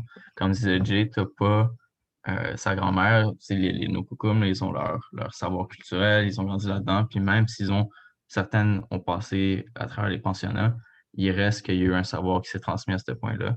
Puis pour la génération des 40-60 ans, il y a eu comme une coupure, il y a le savoir s'est pas transmis, mais en même temps, ben, tu as les résidences, tu as le racisme qui survient, qui est encore très ancré dans la population québécoise. Ça se traiter de sauvage à longueur d'année sans avoir la richesse culturelle qui vient avec. C'est juste un ballot négatif qui fait que tu te détaches de ta culture et que tu l'as pas. Contrairement à notre génération où j'aurais l'impression que ça s'est un peu calmé. Là. Il y a comme une renaissance des Premières Nations en ce moment. Fait qu'on voit les côtés positifs avec une réduction des côtés négatifs, ce qui nous encourage à faire des pas dans cette direction-là. Et j'ajouterais que 40-60 ans, là, c'est dans les premiers à... Tu sais, on parlait avec, la semaine passée, là, avec Alexandre de C31. Tu sais, les femmes qui perdaient leur statut. Tu sais, souvent, c'est peut-être les mères de cette génération-là qui avaient perdu le statut. Puis la génération de 40-60 ans, mais tu sais, c'est des jeunes qui ont grandi peut-être sans statut. Puis à l'adolescence, ont réacquis le statut qu'ils avaient perdu. Donc, tu sais, je trouve que ça ajoute à ce que tu dis, Sébastien, de cette coupure culturelle, justement. Parce que peut-être que leur mère, à elle, avait ce lien-là, mais du fait de leur mariage, ont dû quitter. Donc là, tu sais, cette espèce de brisure encore de j'ai pas envie de transmettre quelque chose qui m'a blessé à mes enfants. Mais ça peut être aussi, la blessure était trop fraîche encore pour les pensionnaires, les anciens pensionnaires, à transmettre à leurs enfants. Peut-être qu'il y avait une genre d'assimilation qui était en train de se tramer, mais comme, c'est ça, comme je vois la différence entre ma mère et mes grands-parents qui, eux, ils veulent retourner dans le territoire. Ma mère, elle n'a jamais été intéressée à aller dans le territoire, tu sais, elle chasse pas, elle pêche des fois. Puis là, elle est soudainement intéressée à faire un chalet dans le territoire. Fait que, tu sais, peut-être qu'il y a possibilité de réacquisition de toutes ces affaires-là, une genre de guérison. Peut-être qu'elle ne savait pas qu'elle avait cette douleur-là. Elle ne voyait peut-être pas que c'était un genre un effet des pensionnats. Peut-être qu'elle pensait qu'elle passait ça comme ça parce qu'elle pensait ça de même, mais avec tout ce qui est écrit là, ben, je veux dire, ça a été ancré en elle par l'extérieur. C'est super intéressant ce que tu dis, Alexandra. Ça veut dire que, comme j'ai marqué là, ce seraient des gens qui sont des gens qui doivent faire la lumière sur quelque chose pour peut-être essayer d'alimenter une forme de guérison, en tout cas de comprendre qu'il y a un chemin vers la guérison et que c'est super. Moi, je trouve ça super positif parce que c'est comme une opportunité, une solution. Il y a quelque chose pour, si on met du gaz là-dedans, là, peut-être que ces traumatismes intergénérationnels-là, on va finir par s'en débarrasser. Je suis très optimiste dans la vie, je vous partage ça comme ça. Je peux comprendre qu'on puisse croire que, mon Dieu, s'il y a du travail et puis c'est gros, c'est lourd, mais il y a quand même, moi, je sais qu'il y a de quoi faire. Fait que, bon, écoutez, il est midi, les gens, les amis, je pense qu'on a quand même pas mal fait de quoi d'intéressant ce matin. En tout cas, j'espère que ça a pu l'être pour vous. Comme vous voyez, c'est comme un chantier pour à la fois déterminer comment Aishkat va pouvoir s'immiscer, s'insérer là-dedans, être utile pour tout un tas de choses, pour le grand projet de tout ce que ça implique, un rêve de nation Innu qui se tient unie et fière. On poursuit la discussion prochainement. Évidemment, vous voyez que j'espère que peut-être qu'on a planté des graines dans vos têtes ce matin là, pour essayer de voir à alimenter ce tableau-là. Ma question, là, juste avant qu'on parte manger, cet après-midi, avec Jay, on avait prévu de vous faire comme un atelier sur la communication graphique. J'ai comme l'impression que pour la discussion qu'on a eue ce matin, ça suffit pour aujourd'hui. Est-ce que vous envisagez qu'on continue cette discussion-là cet après-midi ou vous préférez le faire peut-être un autre jour? Ben, j'aime mieux sticker sur l'horaire parce que c'est écrit tel quel, mais sinon, moi, j'aurais préféré qu'on ait un bloc plus long, mettons de 9 à midi au lieu de 10 à midi. Parfait. Bon, ça veut dire qu'on va vraiment continuer cette réflexion-là. Ça, comme je vous l'ai dit au début, là, c'est pas nécessairement comme un petit atelier le fun là, pour vous faire prendre conscience des trucs. Là. C'est vraiment, ça rentre dans la stratégie du projet au complet. Là, tu sais. Vous êtes acteur, actrice de ça aujourd'hui. Fait que ça vaut la peine qu'on continue peut-être une autre journée qu'on mettra à l'horaire, on vous préviendra. Mais au moins, vous voyez la grande réflexion. Tu sais, vous repartez de ça. Oh, je ne sais pas si on a le temps de bah oui, de faire ça là. D'habitude, on finit par ça là. Avec quoi vous repartez aujourd'hui? Petit tour de table. Est-ce que ça vous a allumé des lumières? Est-ce que ça vous a mis sur des tracks de réflexion, de genre de vous sentez, vous avez appris de nouvelles choses ou quoi? Je vais commencer par en haut à droite, à gauche, pardon, c'est Marianne. Marianne, qu'on n'a pas beaucoup entendu d'ailleurs, hein, aussi. Ça va pas ça. Ben, ce que j'ai appris, ben, c'est sûr que j'ai plus une idée claire de c'est quoi Ishka, tout ça. Aussi, ben, je trouve ça vraiment intéressant, les groupes, comment on les a séparés, tout ça. C'est sûr que je trouve encore qu'il y a plein de sous-groupes qu'on pourrait faire, puis même encore dans Inurbain, on pourrait encore plus séparer ça. À ceux, mettons, qui est en ville, ceux qui s'intéressent, ceux qui ne s'intéressent pas. Il y a ceux qui sont déjà allés dans une communauté, ceux qui ne sont pas allés. Il y a tellement de variétés et de gens différents. Fait que, oui, non, mais moi, ça m'a beaucoup ouvert les yeux. Ouais. Ben, fantastique, super, Marianne. Merci pour ton partage et pour tes nouvelles idées que je note tout de suite. Après, Alison Bacon-Hervieux au rapport. Ben moi aussi, c'est la même chose avec comme le projet Eshkot. Je Ouais. savais un peu, mais là, ça m'a comme vraiment, comment on dit ça, comme un peu éclairci. Là. Ouais, puis c'est ça. Puis ça me fait vraiment penser, les autres catégories, c'est qui, c'est quoi, qu'est-ce qu'ils font. Mhm. C'est ça. Parfait. Super. Marie-Pierre. Ben moi, j'avais une idée de ce que c'était HKIT, mais on dirait que j'arrivais pas à la mettre en mots. C'est pour ça que je parlais pas. Je savais pas comment le dire, je savais pas comment l'expliquer. Puis tu sais, là, ça m'a donné les mots qu'il fallait.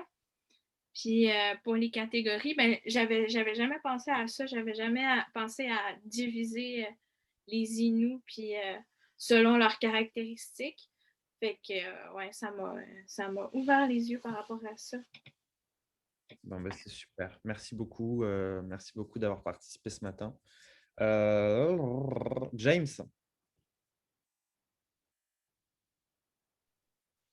Je dirais que j'ai appris plus que c'est concret aussi, que c'est suivre vers l'avenir.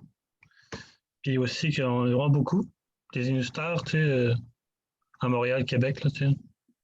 J'avais pas pensé à ça, qu'il y avait beaucoup des Inuits qui étaient populaires au niveau québécois, là. Je sais pas s'ils sont populaires au niveau canadien, d'autres provinces, là. Ben, apparemment, le groupe Cashtin a été populaire même au-delà du Canada. Là. Ah ouais? Ouais, mais ça peut me dire bon aussi. Ben, c'est ça, c'est cool. Autre chose à dire, James? Non? Ok. Après, Alexandra. T'es pas encore tanné de m'entendre parler? Mais non, oh, voyons. Oh là Ben, là. c'est ça, tu sais, moi, j'avais pas... Tu sais, je savais qu'il y avait les Inuits en milieu urbain puis tout, mais plus creuser dans le personnage en tant que tel, j'avais jamais fait. Sinon, j'ai aimé entendre aussi toutes les versions de qu'est-ce que représente Eshkit pour tous et chacun. Ça, c'est vraiment intéressant parce que, tu sais, mon but personnel, c'est je le dis tout le temps, là, je suis vraiment très têtue, puis genre, j'ai tendance à dire que ma version des choses, c'est la vraie. Fait que, genre, entendre les autres, ça me permet de travailler ça sur moi. Fait que, genre, puis en plus, ce que je me rends compte, c'est que les autres ont quelque chose à apporter à moi, puis à tout le monde aussi. Fait que, genre, moi, j'aime vraiment ça, puis j'ai hâte de... J'ai l'impression qu'on va conquérir le monde. Là. Je sais que c'est pas ça, là, mais avec tout ce qui est dit, j'ai juste hâte de continuer et de commencer pour vrai. Merci Alexandra pour ton optimisme et ton enthousiasme. Mais c'est ça, tu sais, genre concrètement, là, si on n'a pas la volonté de un temps soit peu changer le monde, c'est ça, tu sais, genre on met un Netflix, puis c'est ça qui se passe dans notre vie, là, c'est nul. Enfin, bref. Qui c'est que j'ai pas vu? Ali LH, hoodie jaune. La parole est à toi.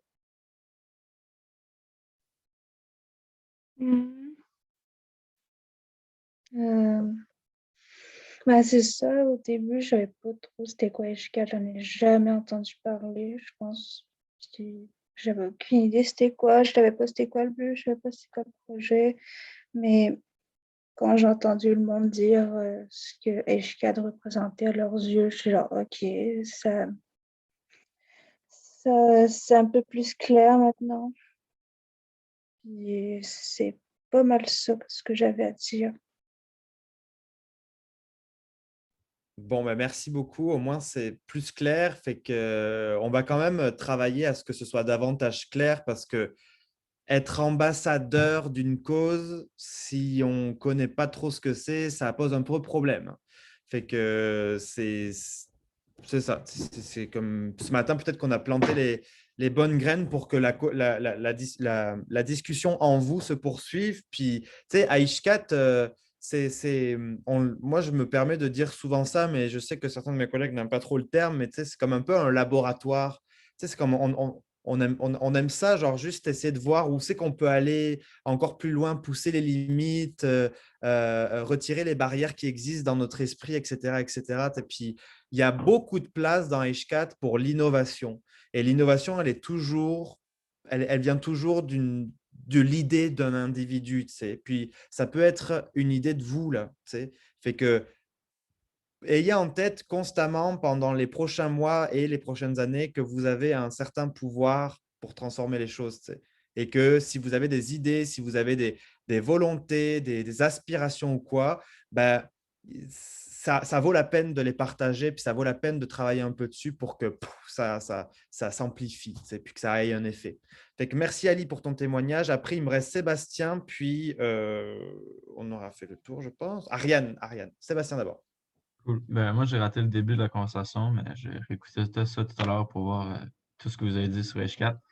Fait que je vais revoir les diagrammes. Puis sinon, la conversation qui a suivi sur les différentes catégories au sein même des Inuits, tout le temps très intéressant. Là. Je pense que partager tout ce que nous, on pense, tout ce que nos visions respectives, donner nos impressions des différents individus qui nous entourent, des différents membres de la communauté, ça permet de construire quelque chose de plus riche, de plus complet, comme Alexandra l'a dit, là, de challenger un peu notre opinion personnelle, individuelle, puis d'avoir une idée plus de l'ensemble de notre communauté, puis de cohésion. Là, ça nous rapproche plus que ça nous divise, je pense. C'est cool, parfait. Puis, tu sais, comme je vous l'ai dit, là, on vient à peine de commencer cet exercice-là, fait que c'est pas fini. Puis peut-être je passe par là pour vous inviter à de votre côté prendre des notes sur les idées qui vous passent sur moi j'ai une idée de catégorie d'Inou, là, on n'y a pas pensé et tout ça. Toujours avec le filtre de comment on pourrait faire en sorte que ces gens-là soient mobilisés autour d'Aishkat, développent leur fierté, alimentent le projet commun, etc. etc. Fait que Ariane, Oui. oui, oui. J'ai trouvé ça intéressant de placer ça en catégorie puis de dire leurs caractéristiques. Ouais, puis j'ai appris beaucoup d'affaires. C'est le fun. Fantastique. On va finir par le trio de l'équipe, là, Mila. Ouais, là aussi, il y a Sophie qui m'a texté que son ordi a buggé, puis elle voulait me dire son tour de table qu'elle aurait aimé ça qu'on parle un peu aussi des Inuits qui parlent seulement le français. C'est important en tout cas, c'était son idée à elle.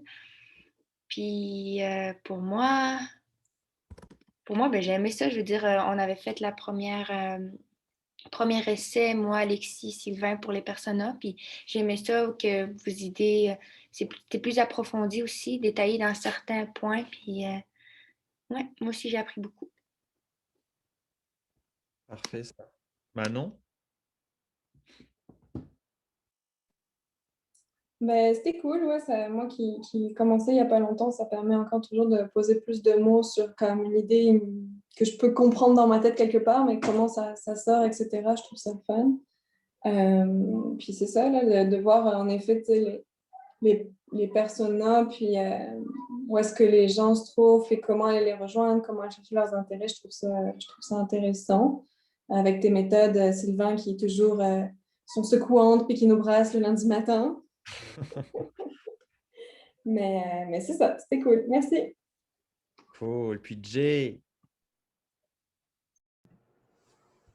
Écoute, je trouvais ça le fun. C'est vrai que de faire, je pense qu'on le sait, là, il y a beaucoup de monde à rejoindre à travers le projet H4, mais de faire un exercice comme ça, j'ai l'impression que ça nous permet encore d'en prendre plus conscience, tu sais, de voir qu'il y a différents types de personnes. Tu sais, souvent, on a comme en tête qu'on veut rejoindre tout le monde, mais des fois, en voulant rejoindre tout le monde, ben, on oublie peut-être certaines catégories de personnes ou en tout cas, on n'utilise peut-être pas les bons outils. Je pense que l'exercice de ce matin nous a permis de prendre un peu plus conscience de ça. Puis en tout cas, je pense que ça va être pertinent pour vous de l'avoir en tête quand vous allez travailler sur vos recherches, tu sais, de vous demander c'est qui le persona que je cherche à rejoindre, moi, à travers ma recherche, ou en tout cas peut-être à travers l'animation des réseaux sociaux que vous aurez à faire pour le projet H4, tu sais, de vous dire, OK, nous, c'est ça notre public, c'est ces gens-là qu'on veut rejoindre, puis ce matin, on a juste commencé à défricher tout ça, mais on n'a pas encore parlé des outils qu'on peut utiliser. On pense à notre site Internet, à Facebook, Instagram, on a déjà mentionné TikTok, toutes ces affaires-là. Puis je pense qu'à travers le projet, on aura l'occasion, là, en tout cas, d'essayer des affaires puis de tester des affaires avec vous autres. Fait que, écoute, c'est juste le début de cette réflexion sur les médias sociaux. Fait que si vous avez aimé ça, tant mieux, c'est cool. Puis c'est ça. Moi, j'ai pas envie de vous retenir plus longtemps. J'entends déjà les ventes là, qui crient. Là. Je sens que tout le monde a faim.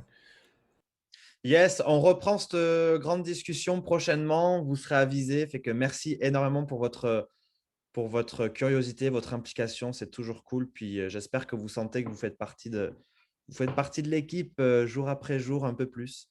Fait que c'est ça. Bon appétit tout le monde. On se retrouve cet après. Ciao. Bon appétit.